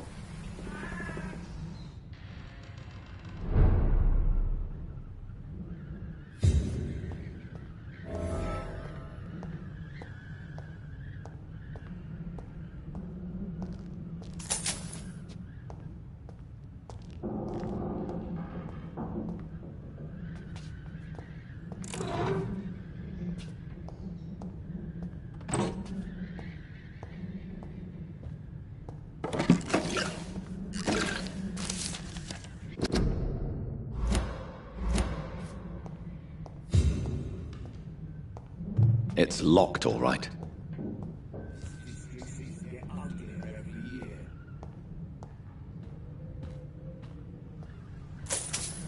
Maybe it's time to see if this Christina is still working nearby. If you want to talk to Dorothea, you must go across the courtyard and take the stairs. We've not been formally introduced. May I ask your name and occupation, sir? I am Darius Petrescu. I'm here to keep snitches and spies away from Dorothea. And I also run this little print shop. So Dorothy's real name is not Crane? Like myself and many people in this area. Dorothea is from occupied Romania. That's all you need to know. She seems important to the community. More than you can imagine. The West End does not want to hear of Whitechapel's misery. Dorothea is one of the few doing something about it. Tell me everything you know about Camellia, the mute florist. I do not believe in the afterlife, Doctor, but I'm almost convinced Camellia is an angel. She volunteered to give out our medical leaflets. Are you not worried for her safety? She is as brave as she is tough, and clever, too. If only I had met her when I was younger. Are you in love with Camellia, Mr. Petrescu? Don't be stupid. If I had met her when I was younger, we could have won our revolution. Who is she, really? Do you know where she's from? She's not from around here, that's all we know. Camellia is not even her name. It's her favorite flower. You say she has no close family? Well, there's that awful poet who constantly follows her around like a lost puppy. A good man for sure, but a very poor writer.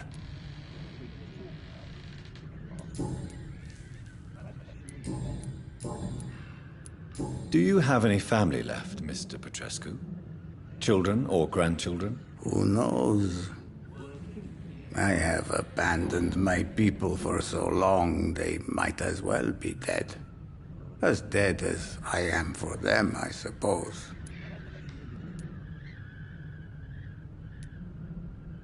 Don't be embarrassed, sir. If you must know, my own father disappeared many years ago, and I forgave him. It's quite awkward to talk about our families like this, but thank you, Dr. Reed. I appreciate your trust.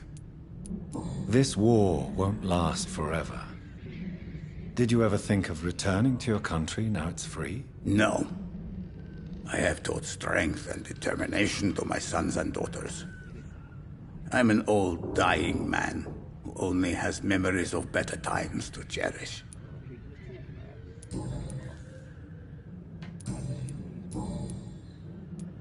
Tell me I do not... Did you refuse to publish Richard Nethercott's previous works, Darius? Yes. His manuscript is as pompous as he is starched. Now there's a man who loves the sound of his own voice. You could have told him so. As a great writer recently said, politeness is the most acceptable hypocrisy.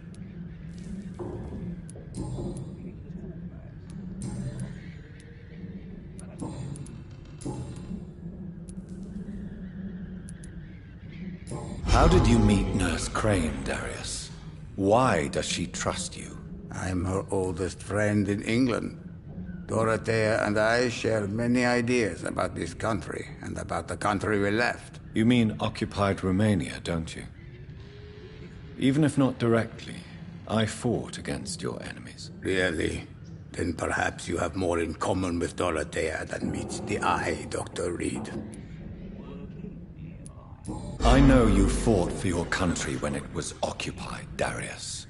Tell me more about it. I know my days are numbered, and I know I won't see my homeland again. But I fought for Romania all my life, and I will until my last breath. But Romania escaped the grasp of the Austro-Hungarian Empire. It's a free country again. But it's not the country I fought for. My homeland is not appeased, Doctor.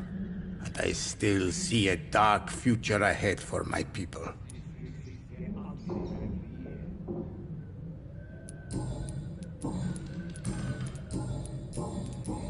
Tell me, are you... Don't be...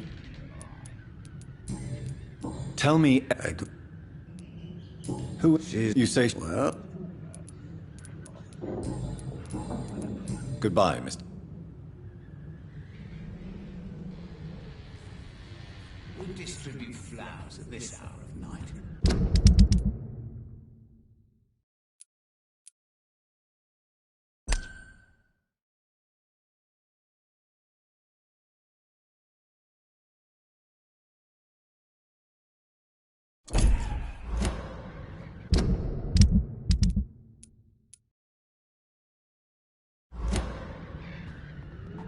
Yes?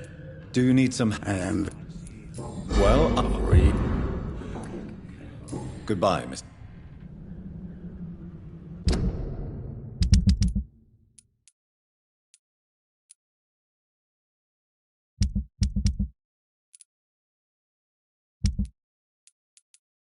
A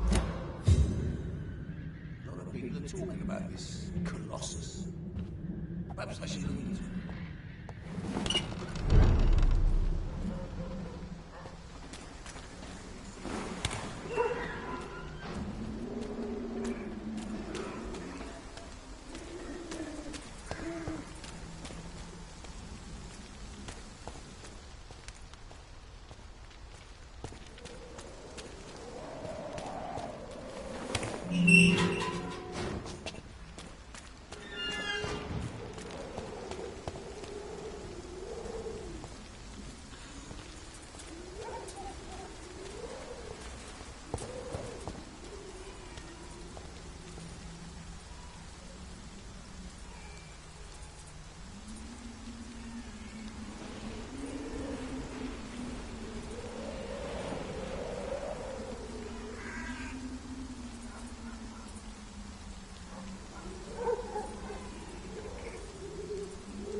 Convulsions, Doctor.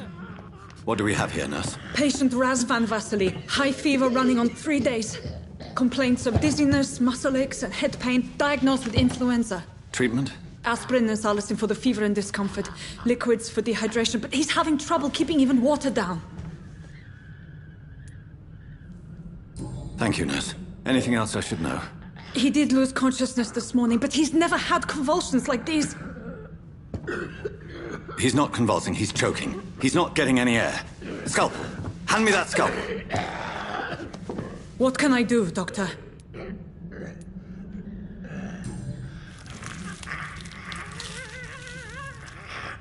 I need to perform a tracheostomy. Short pipe. That rubber tube will do. We're going to cut a passage for air through the neck. Yes, Doctor. He's breathing again, but he's coughing up blood. Internal hemorrhaging. I need to make another incision into the chest cavity to drain the fluids from the lung. Prepare another tube. A thoracostomy? Doctor, we've nothing to fight the infection. We need an aseptic environment. Don't question me, nurse. I need a drain. Now. Yes, Doctor.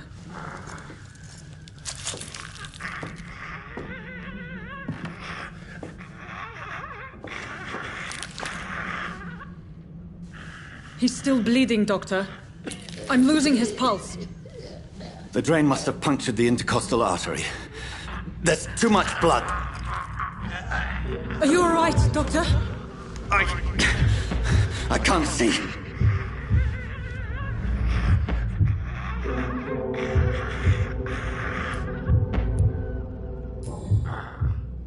I must first suture the artery. Find the wound. The source of the blood. Needle and thread, Doctor. Good. The stitches are holding. How's he doing? We're losing him. We've lost his pulse. He's dying, Doctor!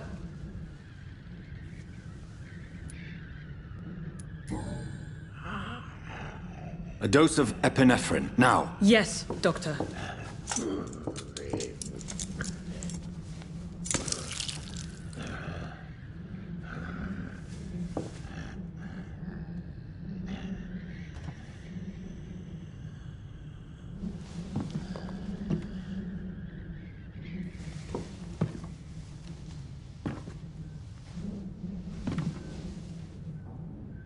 We've lost the pulse. He's gone, Doctor. Nurse, we did everything we could. Yes, I know.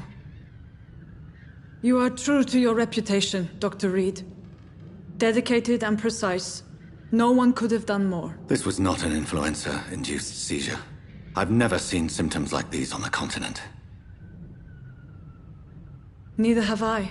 But the previous symptoms leading up to this attack were the same, indistinguishable from the epidemic. No. There was something more vile in these reactions. Something primitive. There have been numerous reports of mental breakdowns caused by the fever that accompanies the flu itself, Doctor. Yes, but...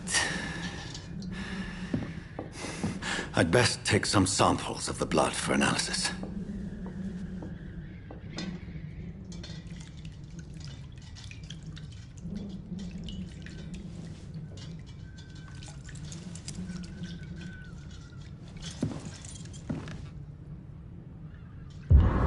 I doubt you're here to test my bedside manners.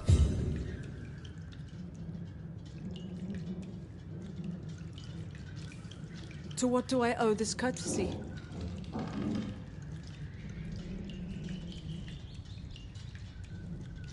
This is an unfitting place for the illustrious Dr. Reed. You shouldn't be here.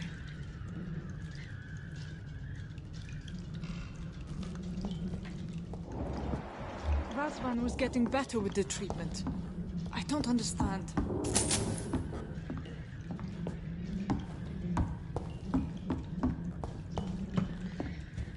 So, what's to be done now, Doctor?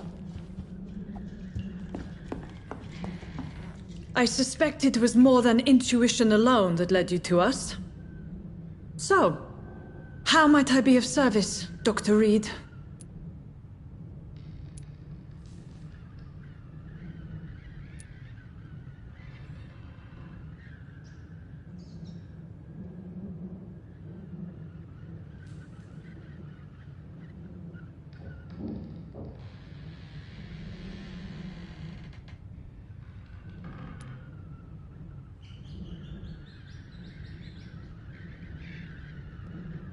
Your heart might be in the right place, but you can't carry on with this blackmail.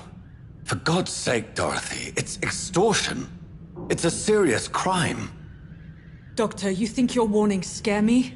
I've stolen and plied, blackmailed and lied, but what else am I to do? I'm all these people have.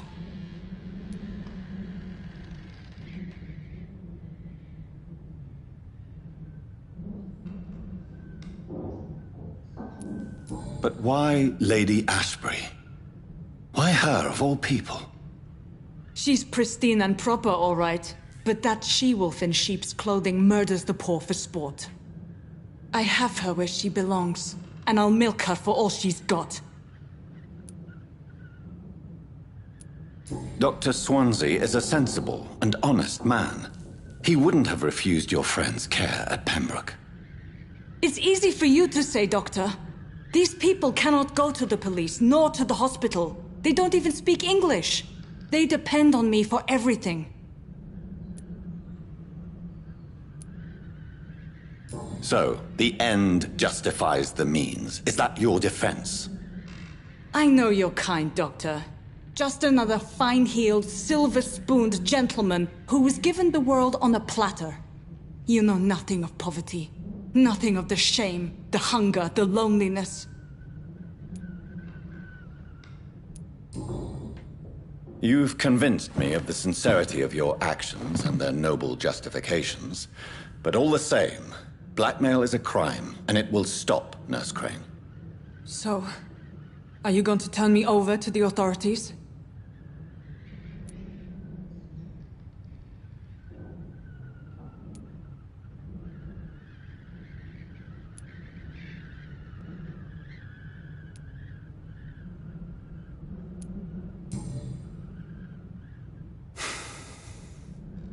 No.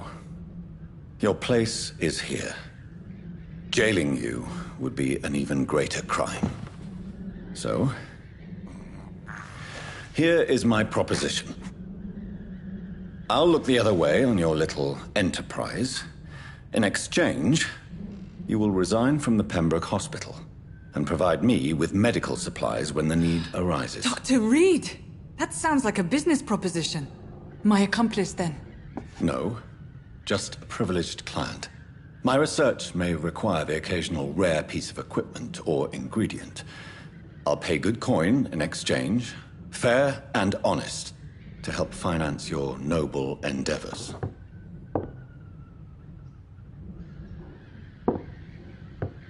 We have ourselves a deal, Doctor. Good customers are always welcome. Yes, Nurse Crane. We have a deal.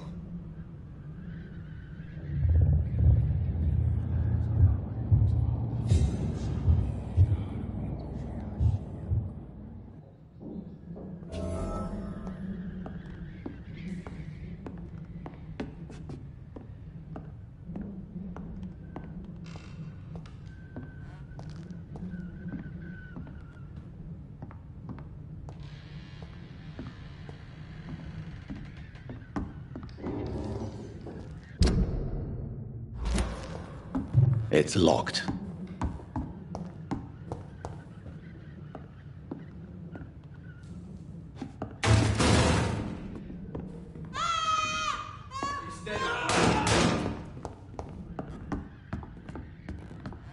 Oh, this one stinks already.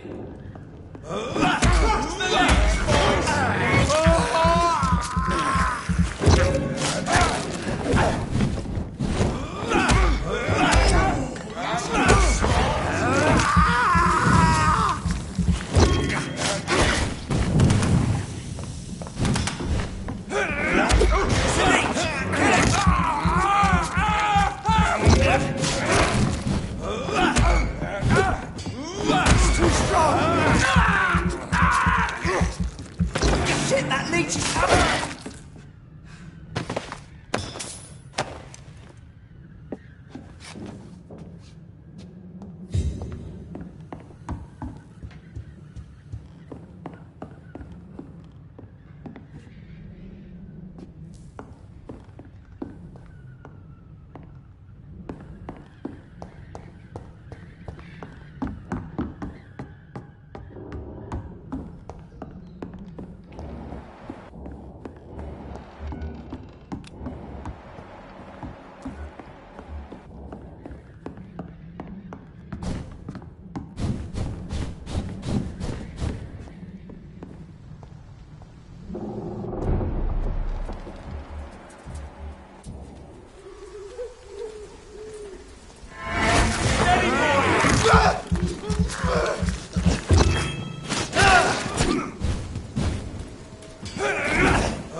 Anything, please!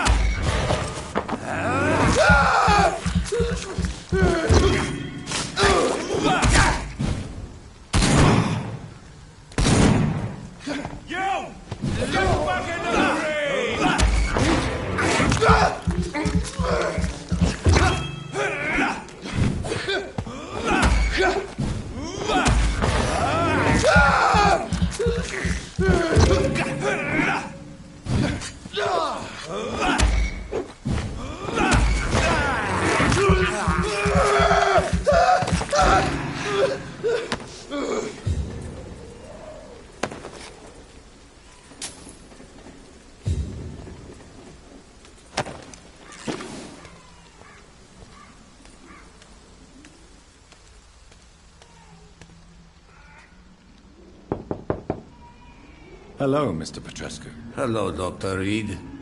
Come on in.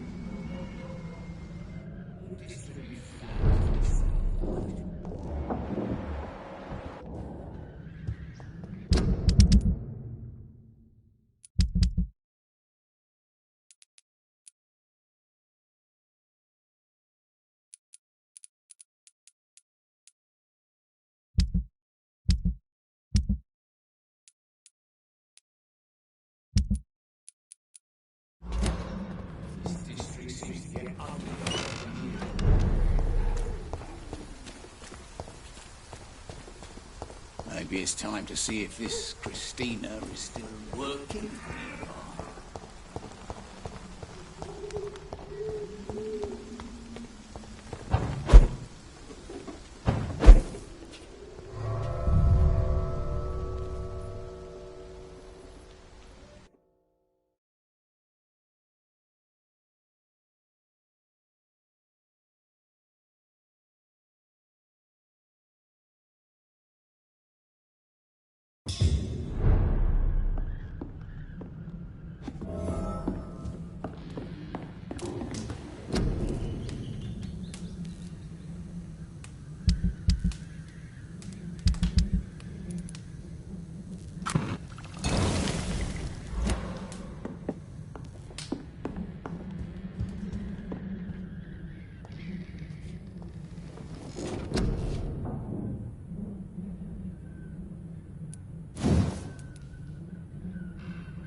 Human blood. Whoever left these marks did so deliberately. Kill him, boy!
Burn it, boys! Die, vermin!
Crush the leech, boys!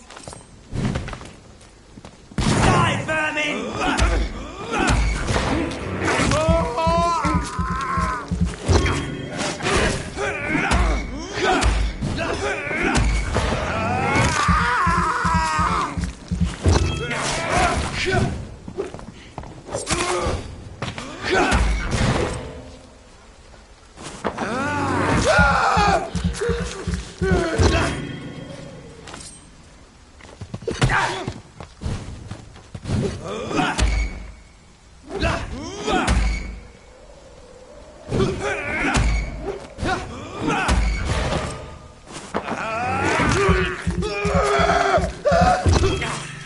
Crush the leech, boys! Die, vermin!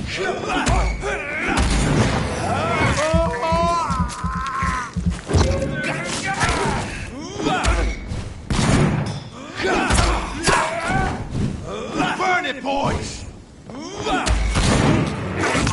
Die, vermin!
The flower's dying. It needs water.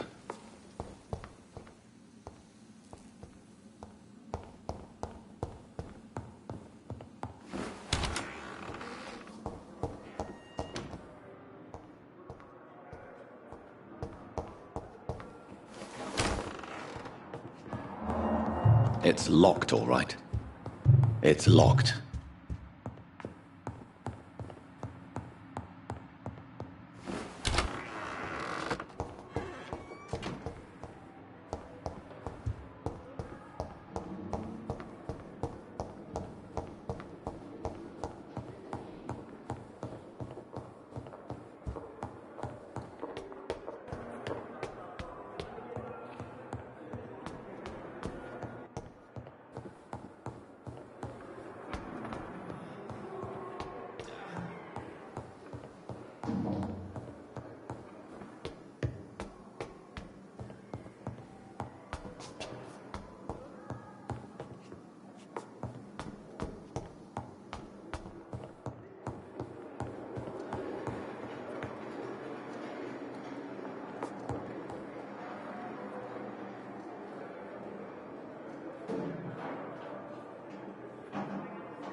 Not now.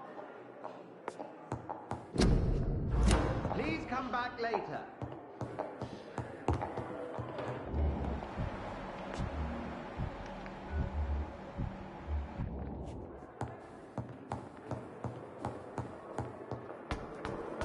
Please, has anyone seen my daughter?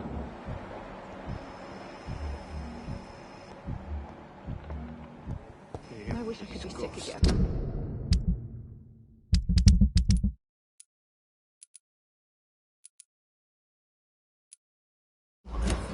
My blood boil with the fever.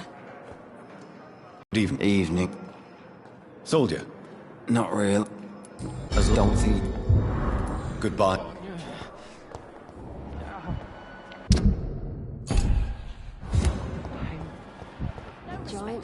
Hello? Goodbye.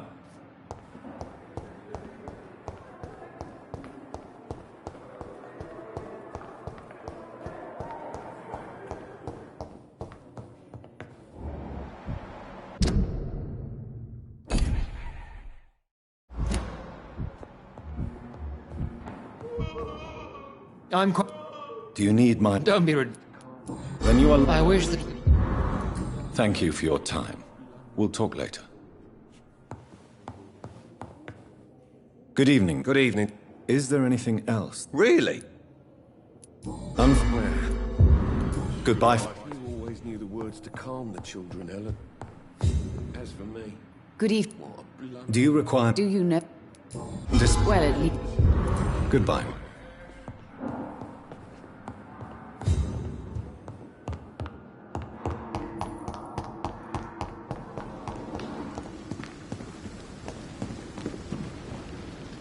Good. Do you need Wilderprock? Don't end that. Goodbye, Miss.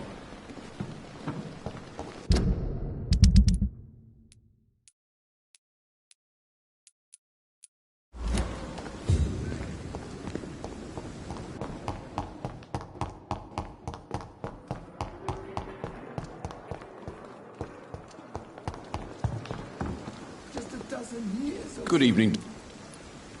Do you need any... I'm afraid... Hard? That's easy. Wise choice.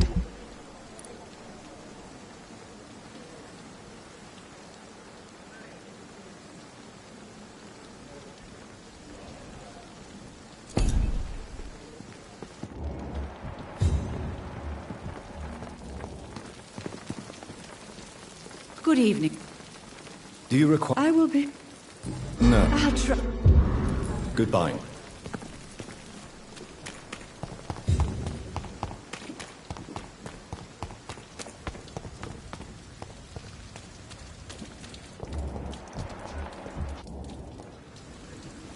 Good evening. Do you need... Don't get me...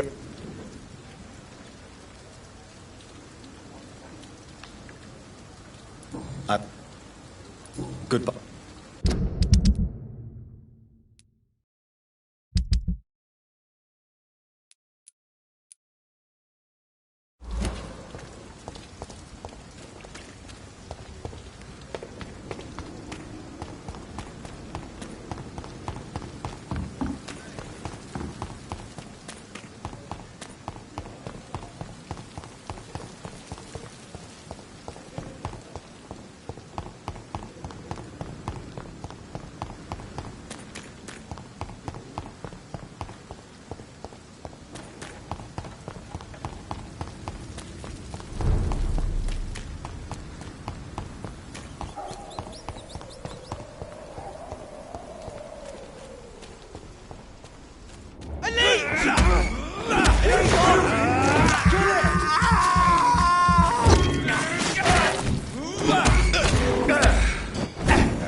Pembroke is so lucky to have Dr. Reed, you know. I met him in New York once. If only there were more of us, with less resignation and more determination. I know I can count on you. I wish I could say the same for the others. You look exhausted. You're pushing yourself too hard. You don't have to bear the burdens of this hospital alone.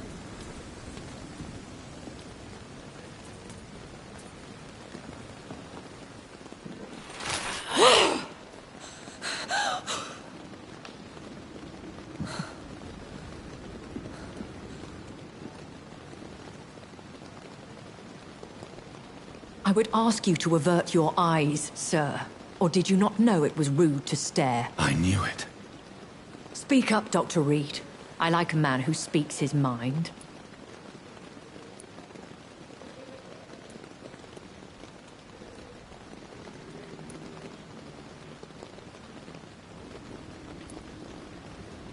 You killed him. He trusted you. And you killed him. Spare me your sarcasm, Jonathan. You are but newly born in this world.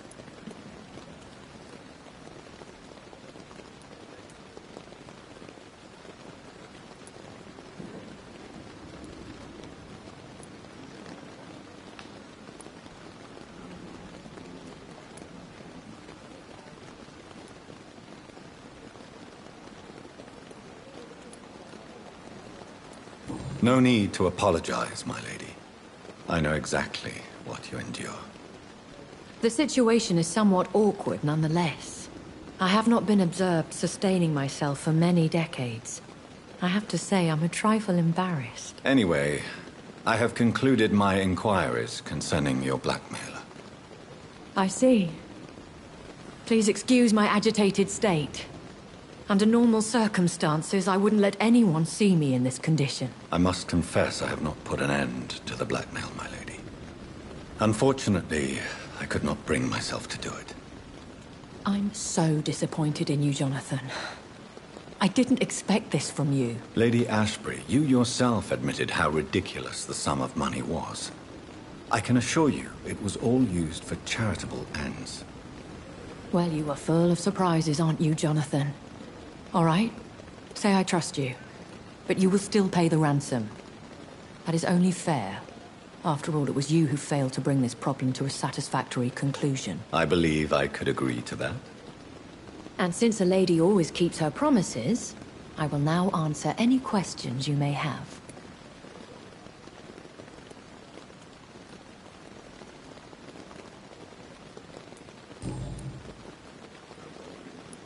Why does Dr. Swansea allow you to feed on the patients of the hospital? Dr. Swansea is a good and compassionate man. He is trying to find a solution for our hunger. Until that happens, he is clever enough to understand that I only feed upon the dying. What do you know about this Brotherhood of St. Paul's Stole? The Brotherhood is well known amongst London Vampire Society. As long as our kind is discreet, and as long as they do not interfere, we have come to a mutual understanding.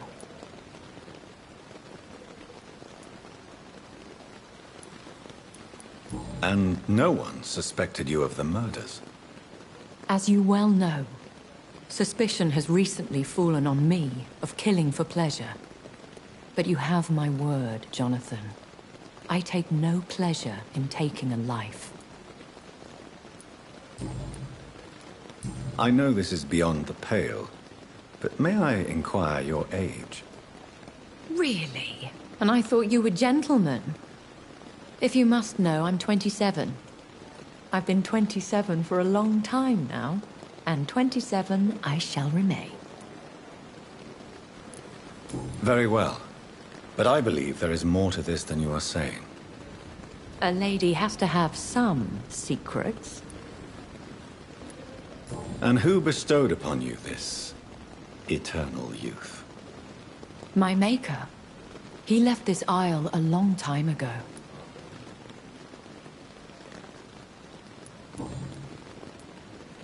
Why did you save me in the canning factory? I could hardly stand by and watch such a promising young blood as yourself be torn to shreds by some gutter scowl. William Bishop wasn't the vampire that created me, then? No, Jonathan. Whatever their strength and demeanor, Scowls are the progeny of careless vampires. It cannot be the other way round. What type of vampire is a Scowl? Not a true vampire. The deformed offspring of lesser vampires. It is a shame these creatures run wild, slaves to their baser instincts.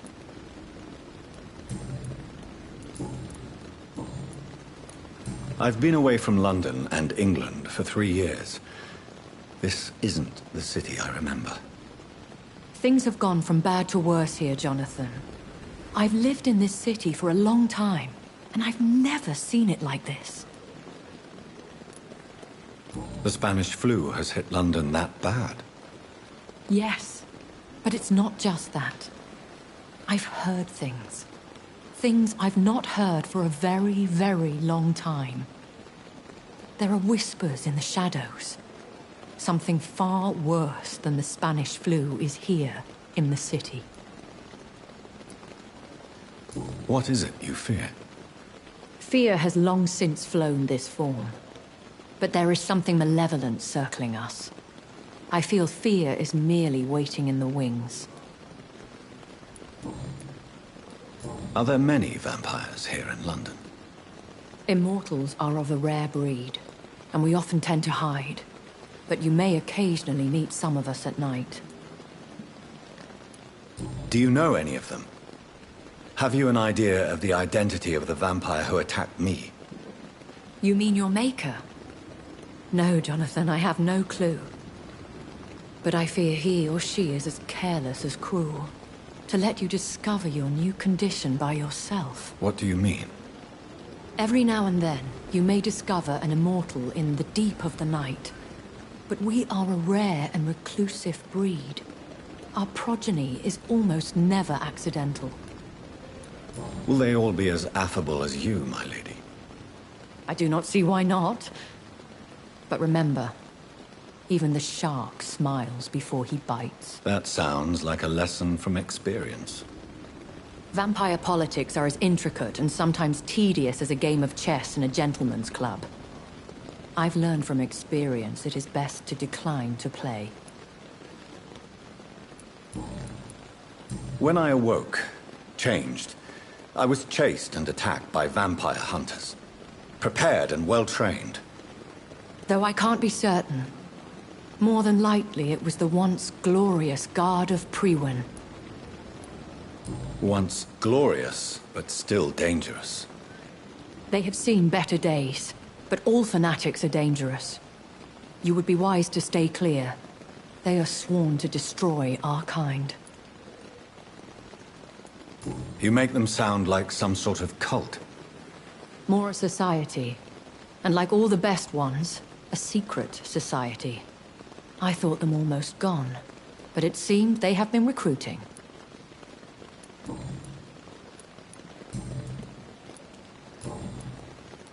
I've been hearing a voice talking in my head. Is this some kind of insanity? It feels like the voice of the vampire that created me. Hush. Tell no one this. It would be unwise to talk of such things amongst British immortals. Speak no more of your maker. How could this cause offense? Only the powerful immortals can mentally call to their progeny. No vampire or hunter will sleep easy, knowing that an unidentified elder is stalking the streets of London. Excuse my forwardness, but...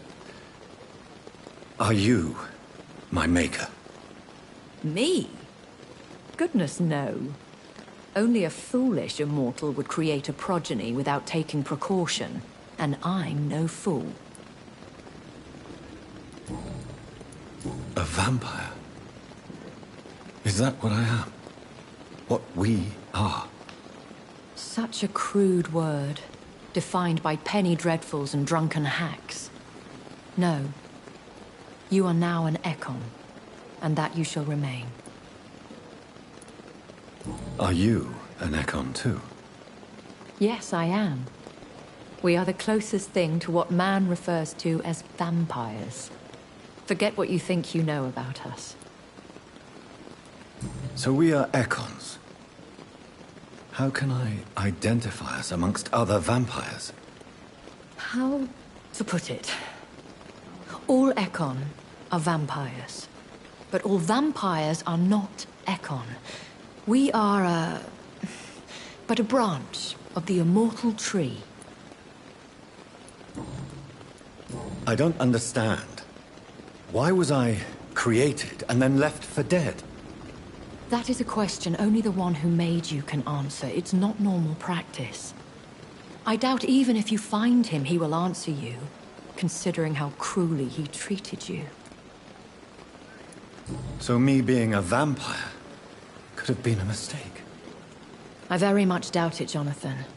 Contrary to the legends, it is not as simple to make another vampire by just biting someone. I'd like to avoid creating another vampire by mistake anyway. Tell me, how is it done? The process is dangerous. It could even kill your potential progeny. If you did decide to sire an offspring, they must drink of your blood, Jonathan.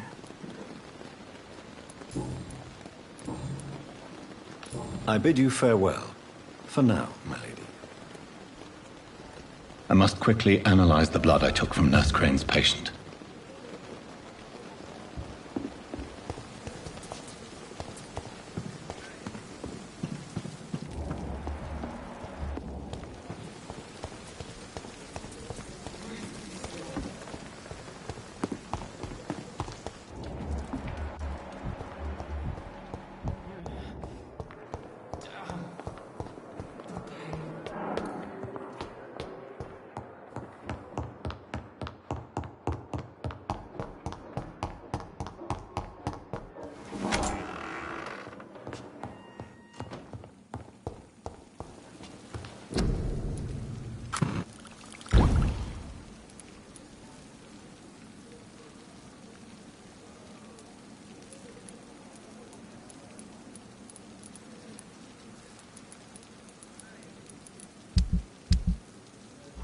Razvan Vasily was infected by Spanish flu, but also has the highly unstable blood of the Scowls.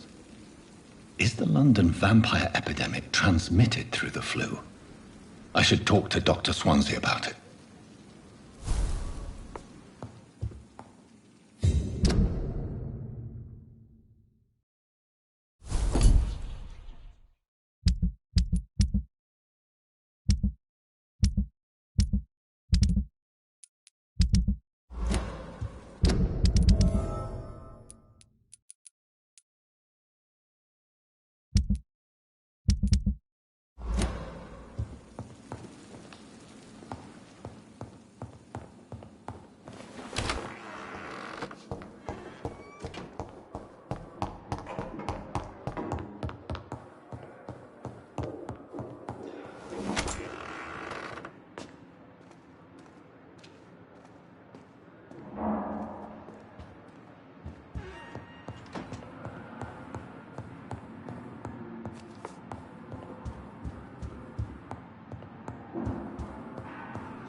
Evening, Edgar. Could I get your professional opinion? Please speak, but I have something important to tell you. This strain of flu, it's very different from the one I saw in Europe. It's downright peculiar. Really? What makes you say that?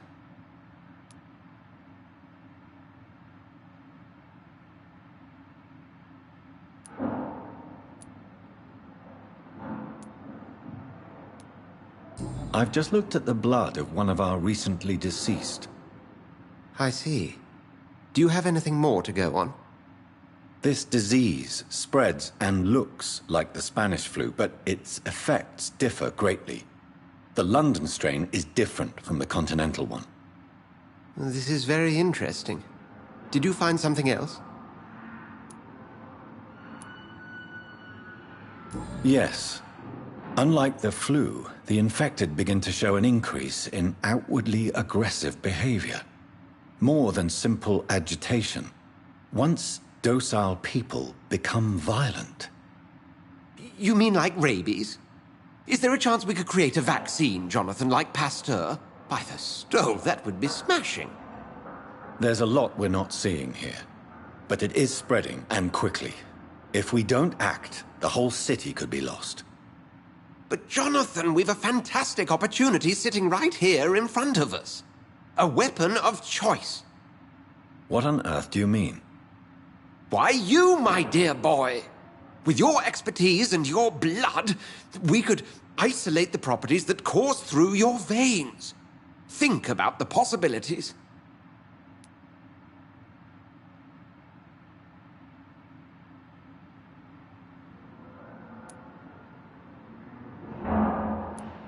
But the risk of infection using vampire blood could compound the situation.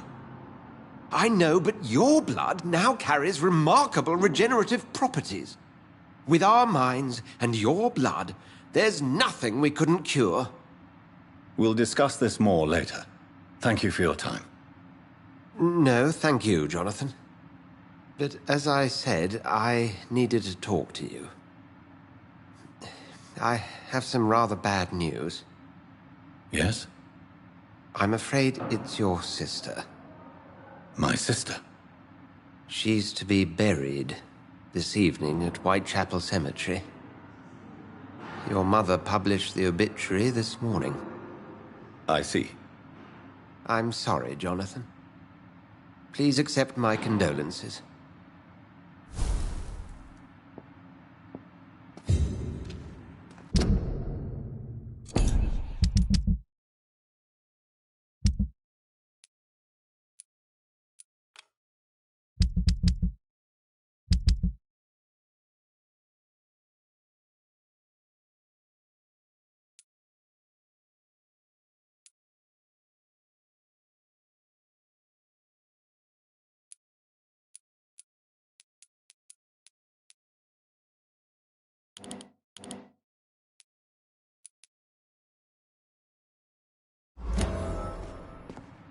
I need to talk to you, Edgar. Please do so. So you manage a hospital financed by a vampire? Yes, Pembroke was founded by Lady Ashbury. She's also our largest donor. A convenient yet expensive way to have a fresh supply of blood on hand, day and night, don't you think? All vampires drink blood by nature. Me, I praise the lady's exemplary moral fiber. If I may inquire, how did you meet her? Well, Jonathan, she sought me out and offered me the position. It's been a very profitable partnership for both parties. Do you know anything about the vampire hunters in the East End?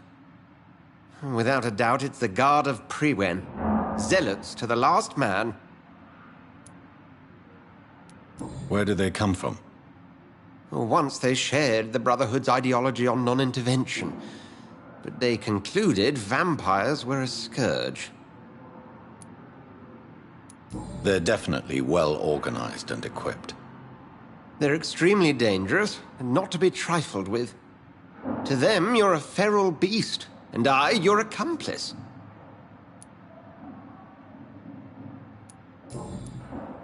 Nurse Crane will not be returning to Pembroke Hospital. Oh, really? Did something happen? She seems such a very capable woman.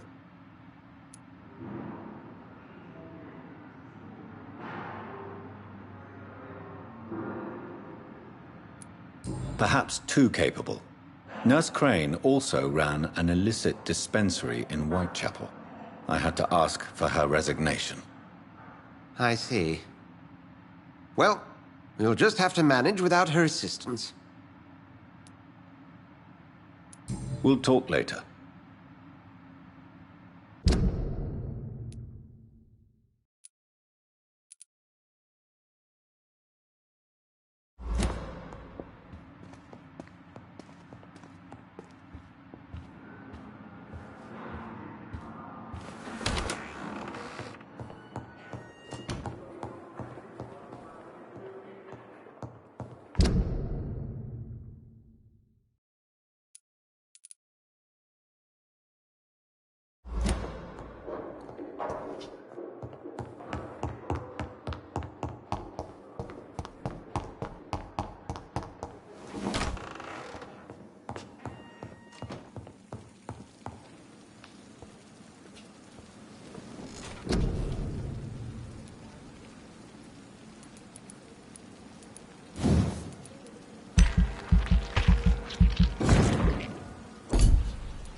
I never thought I would have to attend my murdered sister's funeral.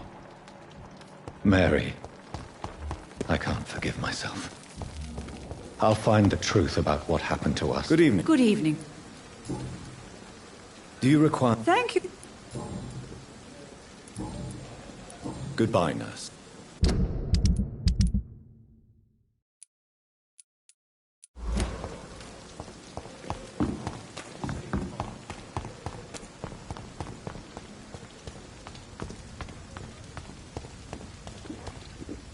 Good evening. Do you need... Don't get me wrong.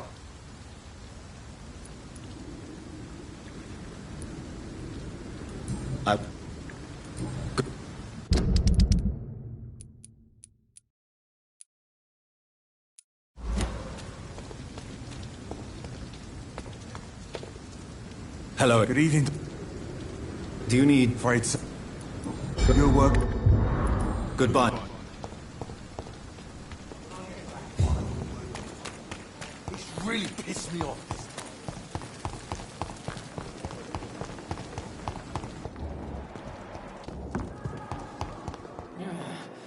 Good evening.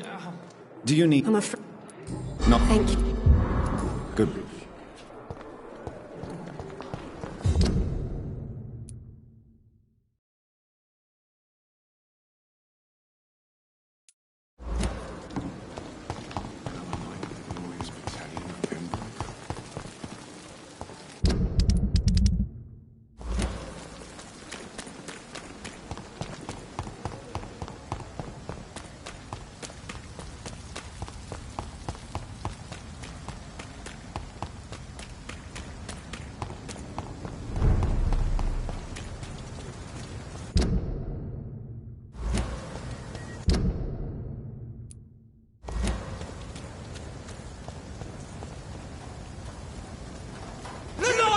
It's on to us! It's on him! It's on him!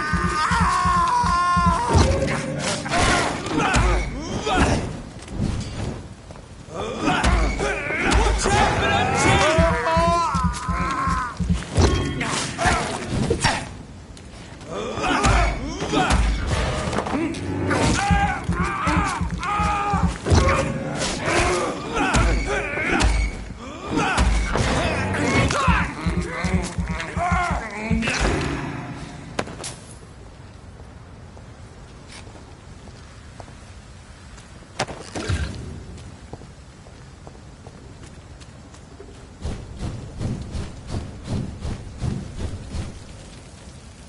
Best to steady, boys! We've got one of them here! He's mine! I'll take it!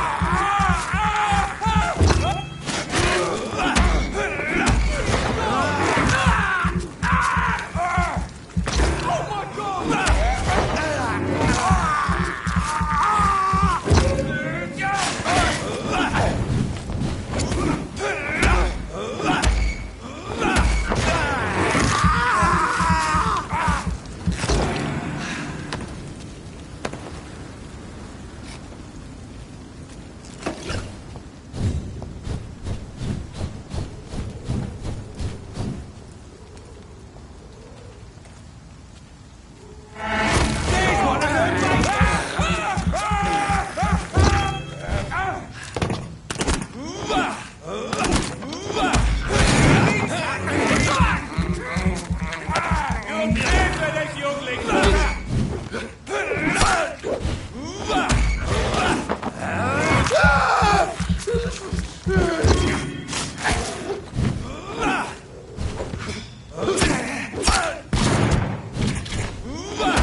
Braille.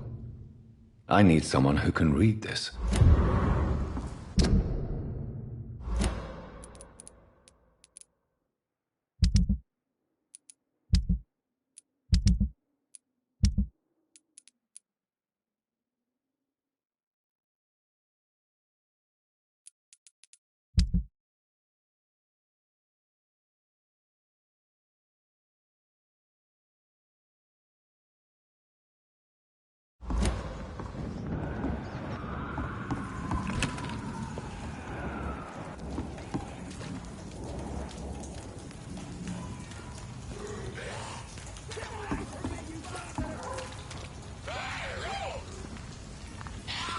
What are you people, huh? You won't get me here! Get out! Get the fuck out, you crazy bastard!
Are you all right, sir?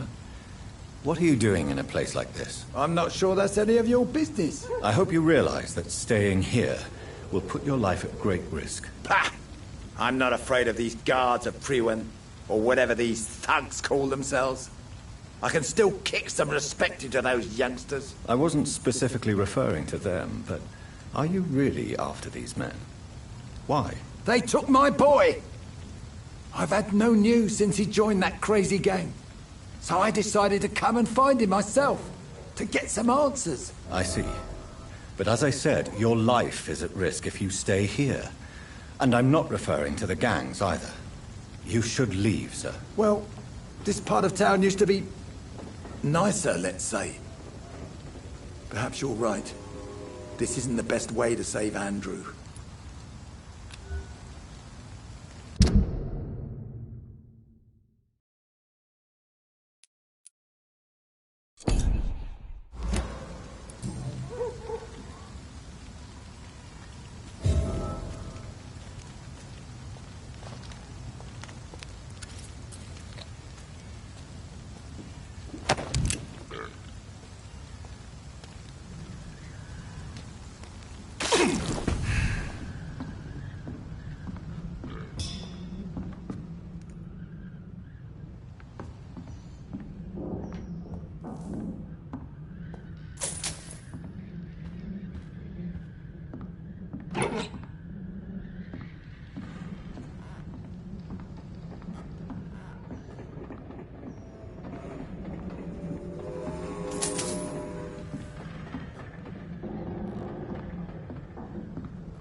There is a name engraved under the blood. On the back of the cake.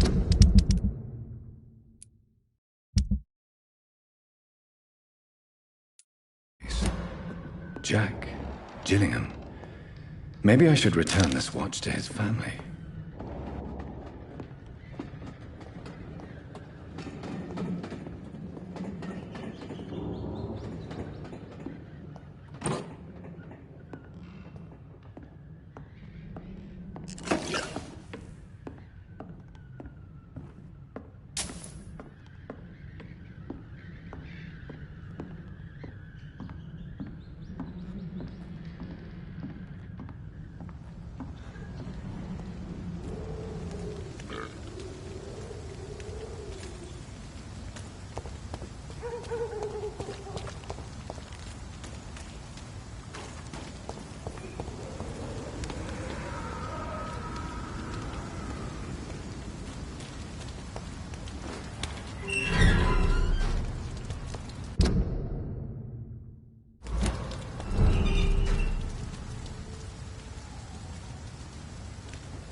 Every night, a darkness, and every dawn.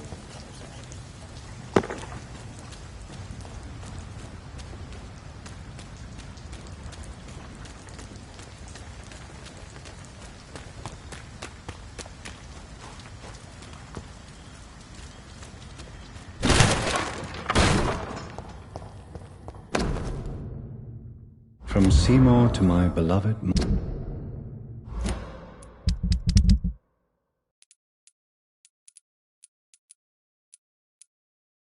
mother, Stella. What is this doing here? Who are these people?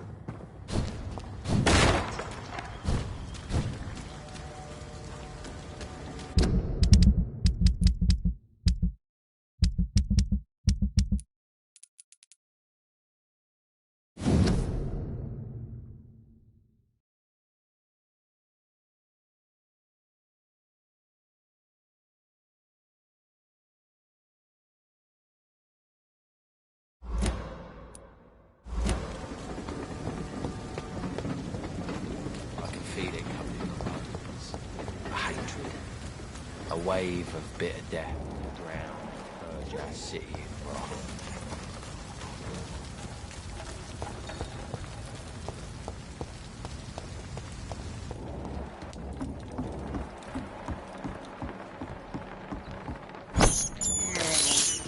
I can't believe I'm doing this.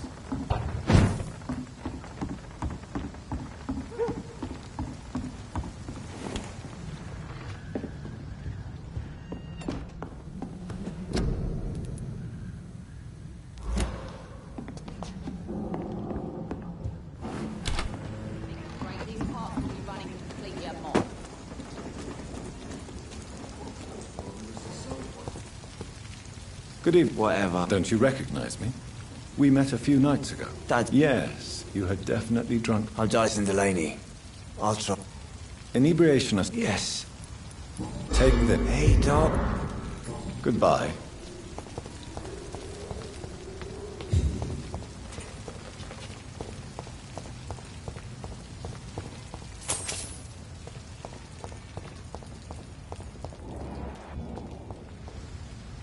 Good evening, sir. Good evening. Why must it always be a good evening? I was just being polite. I'm Dr. Reed. I'd like to ask you some questions, if I may. Don't like questions. Or doctors. And the name is Seymour Fishburne, if you must know. What can you tell me about this part of town? A shithole filled with maggots. Liars and thieves, all of them. Are you thinking about someone in particular? No. Hate them all.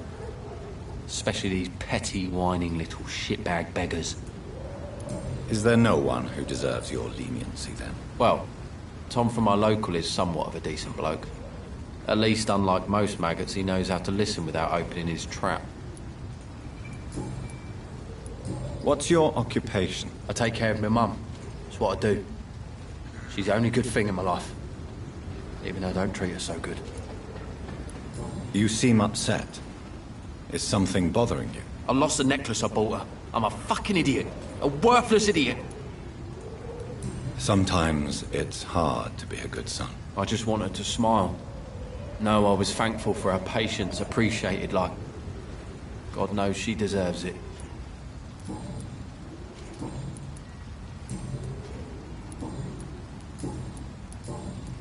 Goodbye, Mr. Fishburne.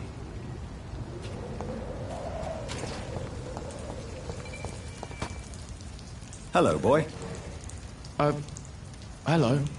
Good evening. Did I scare you? You have nothing to fear from me. No, it's just that people prefer to avoid me. Well, I won't. I'm a doctor. My name is Rufus, sir. Rufus Kingsbury.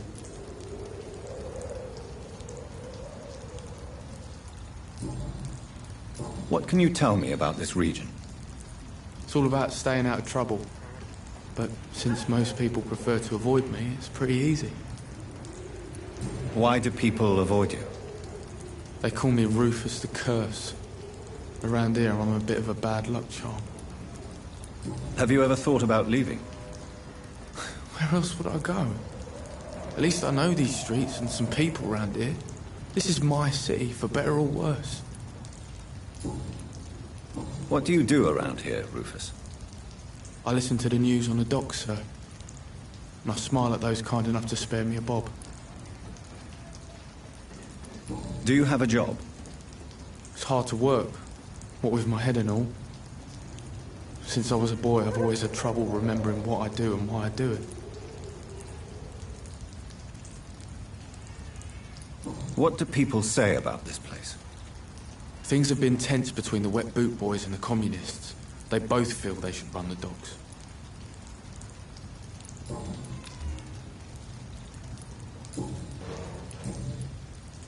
Are you alone?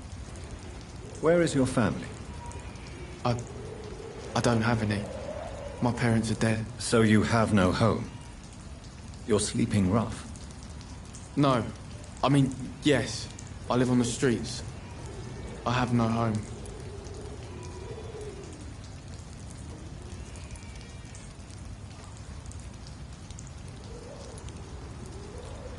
This city has abandoned so many of its children. It's tragic. Well, I've known worse. I'm not all alone. I have Mrs. Fishburne. She's been very kind to me. Why do you think she's so considerate? I can't say, sir. I guess she's a good soul. Sometimes it's like she replaces the mother I lost, even if we're not related.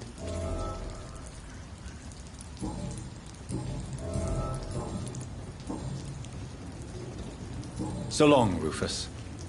Be careful. Take care.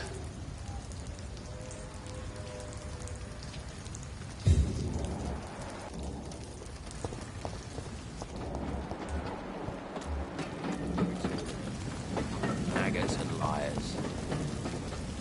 Good evening. Yeah. Goodbye, Mr. Hypocrites, all of them. Maggots and liars.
Good evening. Yeah.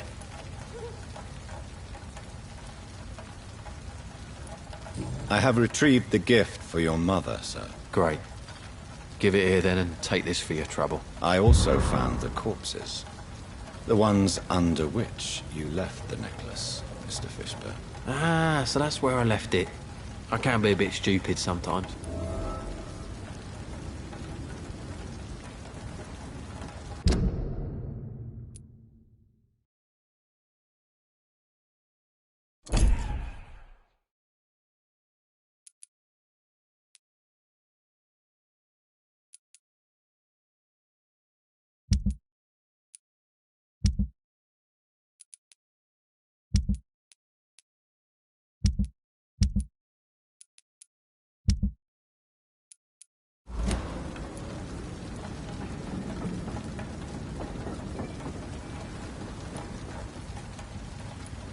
As a man of science, I'd like to try to understand why you killed those people. Why does there need to be a reason? They were just there. It happened. That's all. You're not a mindless animal, Seymour. Surely you have something to say about these murders. Speak up and I will listen without judgment. Could be right, Dr. Reed. Maybe it'll do some good to confide in a gentleman like you. You being educated and all.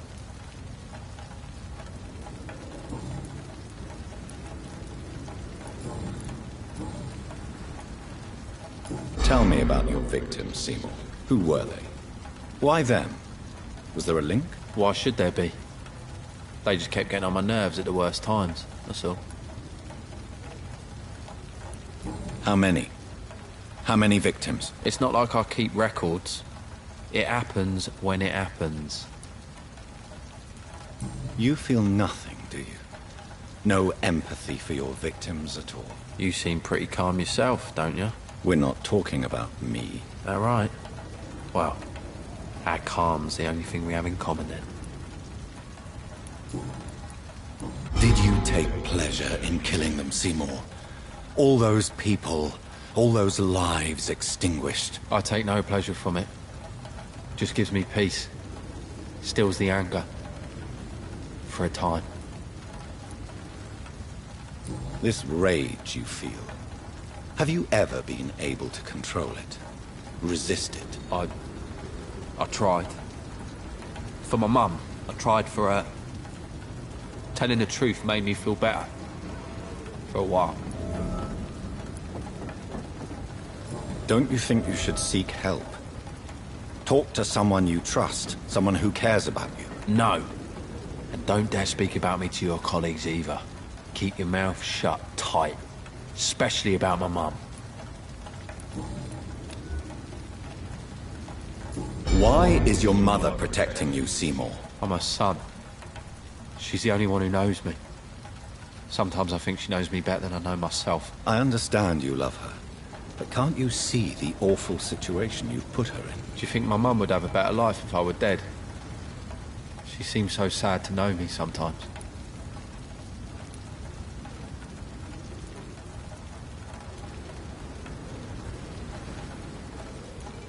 I understand your mother's situation. Obtaining justice at the price of betraying her own flesh. It's quite a dilemma. It might be my mum's wish that I end up swinging from a hangman's noose. But she wouldn't want to be the one who ties a knot round my neck.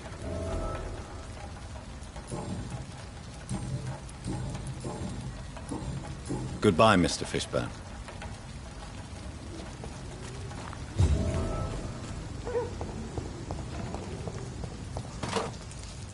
Evening, Mr.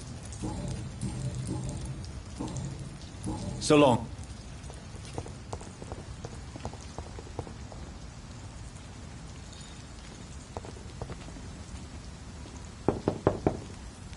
Good evening, madam. I'm Dr. Reed. Could I come in? Why? What do you want? I work at the Pembroke Hospital. I'm investigating the flu epidemic in this area. Oh, the Spanish flu. Well, that's quite liberal of you, Doctor. But this is no time to be knocking at people's doors. The disease takes away the good people too, madam. Why not let me in? It is Fishburne. Stella Fishburne. And yes, indeed. Why not let a doctor in? I'm not sure the epidemic is what worries people most these days.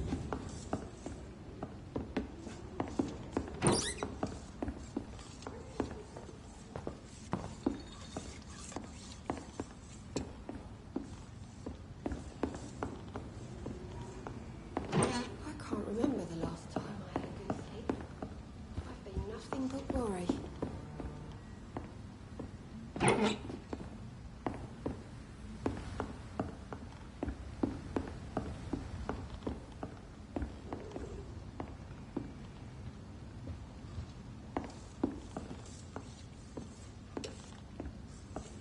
Please don't stay too long, sir. It's locked. So you have questions about the flu, then? Yes, among other things. Forgive my rudeness at the door. It's just my son doesn't like strangers coming in the house.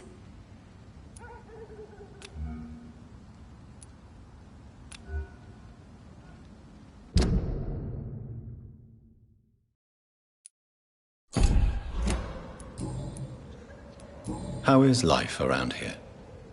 Life has always been hard in the East End. But it's everywhere nowadays, isn't it? Do you think the increase in violence has anything to do with the epidemic? Don't know. But it's most likely linked to the gangs, if you ask me. Recently, it's like everyone has had to pick a side. Violence has always fed on poverty, don't you think? It's a cruel law of the human condition. And selfishness is their rotten fruit. These days, you can just die in the gutter and no one will bat an eye. May I ask what you do for a living, Mrs. Fishburne? Since my husband died, I worked at the Dawson Rope Factory, but it closed before the war. I occasionally help at the night asylum, in exchange for food. Did your husband die in the war? Oh no, my Jack was a docker. He died when my Seymour was just a lad. The poor boy saw his dad slip and fall from that scaffolding. How do you pay the rent, then? My Seymour works at the docks, just like his dad. He's very attached to the house he grew up in. It's not always easy, but we get by all right.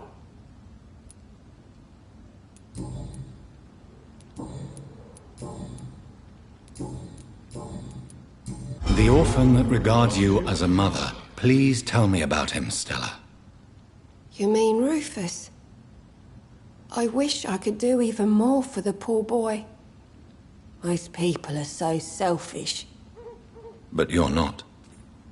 Years may have passed, but I haven't forgotten how it feels to go through days with nothing but an empty stomach.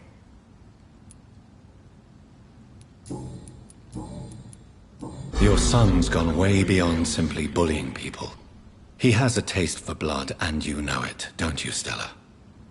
One night, he told me straight up, in his own words. It was several days after one of his episodes. Why did he confess? Did you suspect something? No. I guess he wanted his old mum to help him fight his, demons. Did Seymour tell you everything that night? More than I could stand. The words he used to describe his hate, his rage, how he feels when he's done it.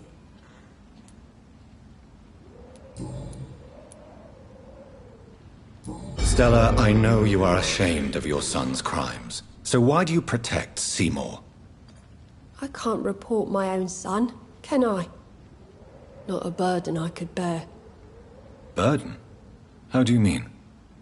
They'd hang him for sure. I won't send my only son to his death.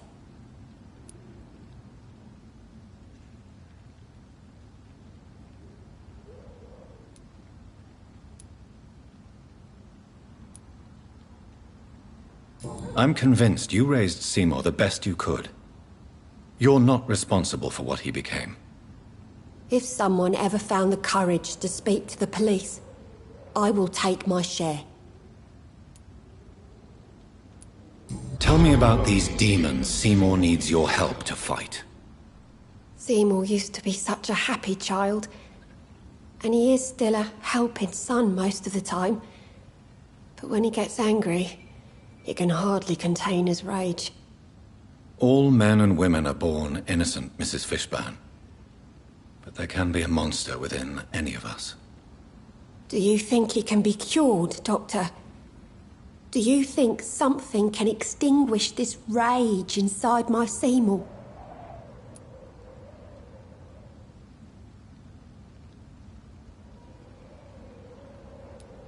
Science has only just begun to investigate the mysteries of the human mind. Currently, we have more assumptions than fact. There ain't no hope, then. Somehow, somewhere, my son has turned into a monster, and nothing will bring him back.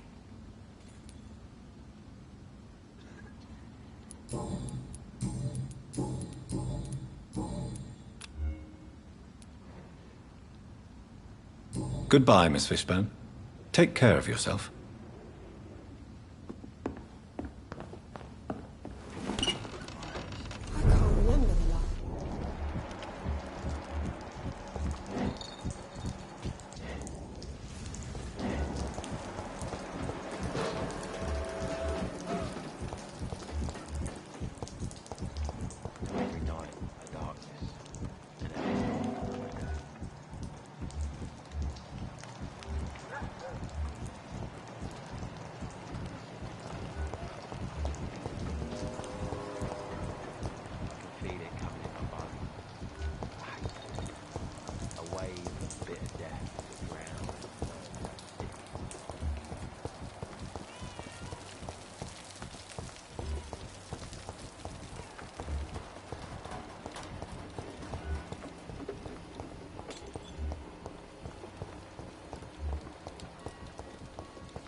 Evening. Evening, Mr.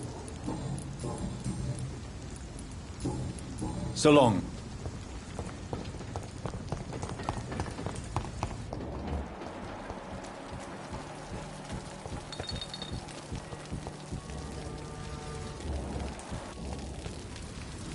Good evening. Yeah.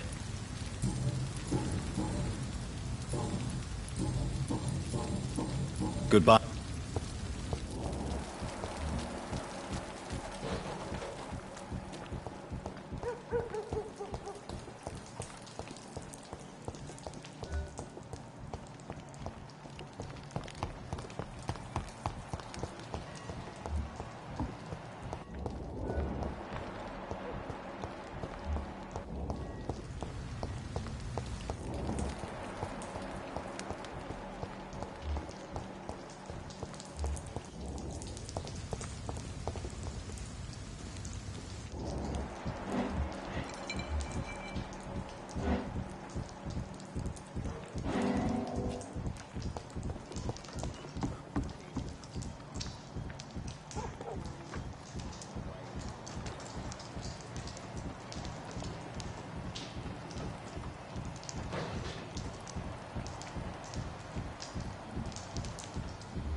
Don't you think Miss Fishburne is nice to us?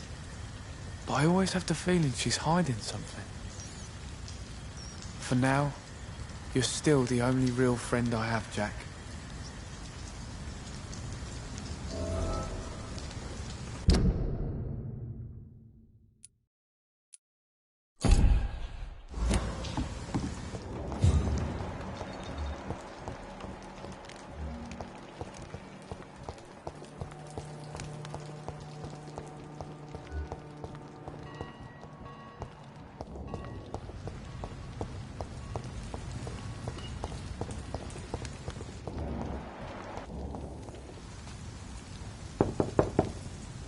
Good evening, Miss. Of course.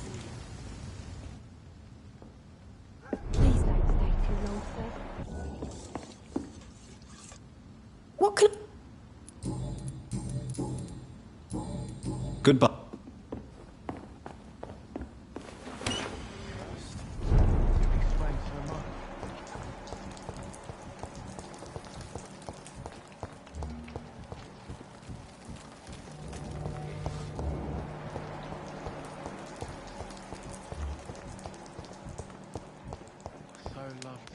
Stars. The fog's been hiding them of late.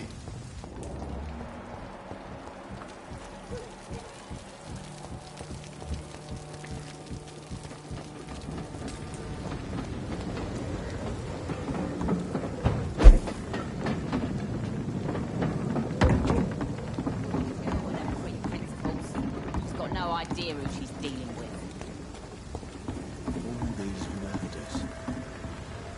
Good evening, sir. Who the fuck are you? Don't you see I'm busy here? Dr. Jonathan Reed, that's who I am. And who are you? Ah, some fancy gentleman we've got here. Clear off. We don't want strangers on our streets. So you won't tell me your name, then? The name is Booth Digby. Something. So, I could... What? Well... Oi! What can you tell me? Things... Well, you're not doing... Yeah, well... More of... Incredible.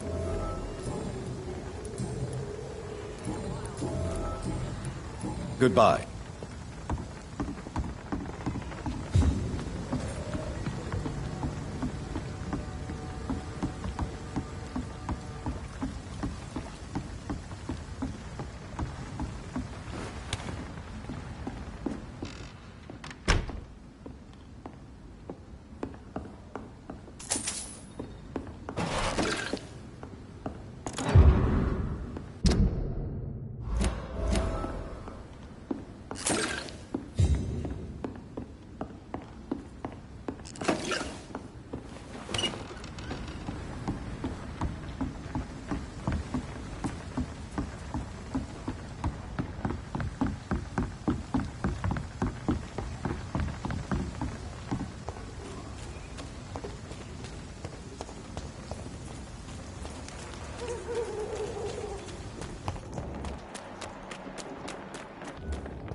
You.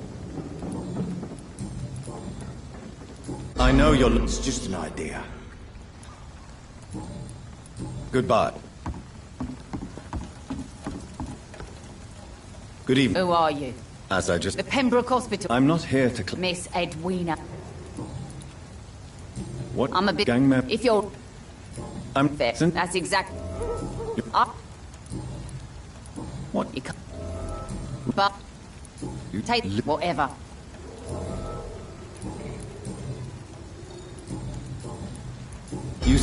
You never...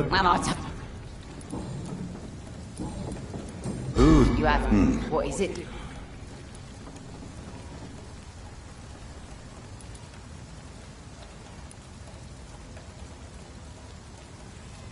Behind... Home man.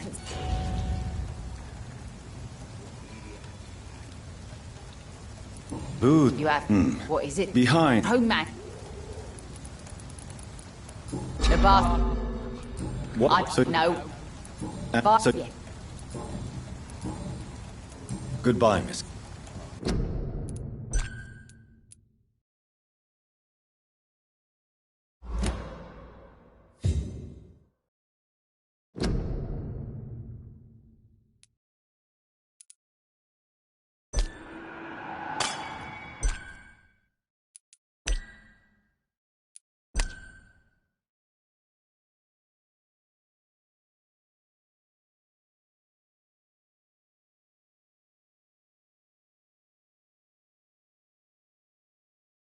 "12 dreams for the Red Queen under crown of stone.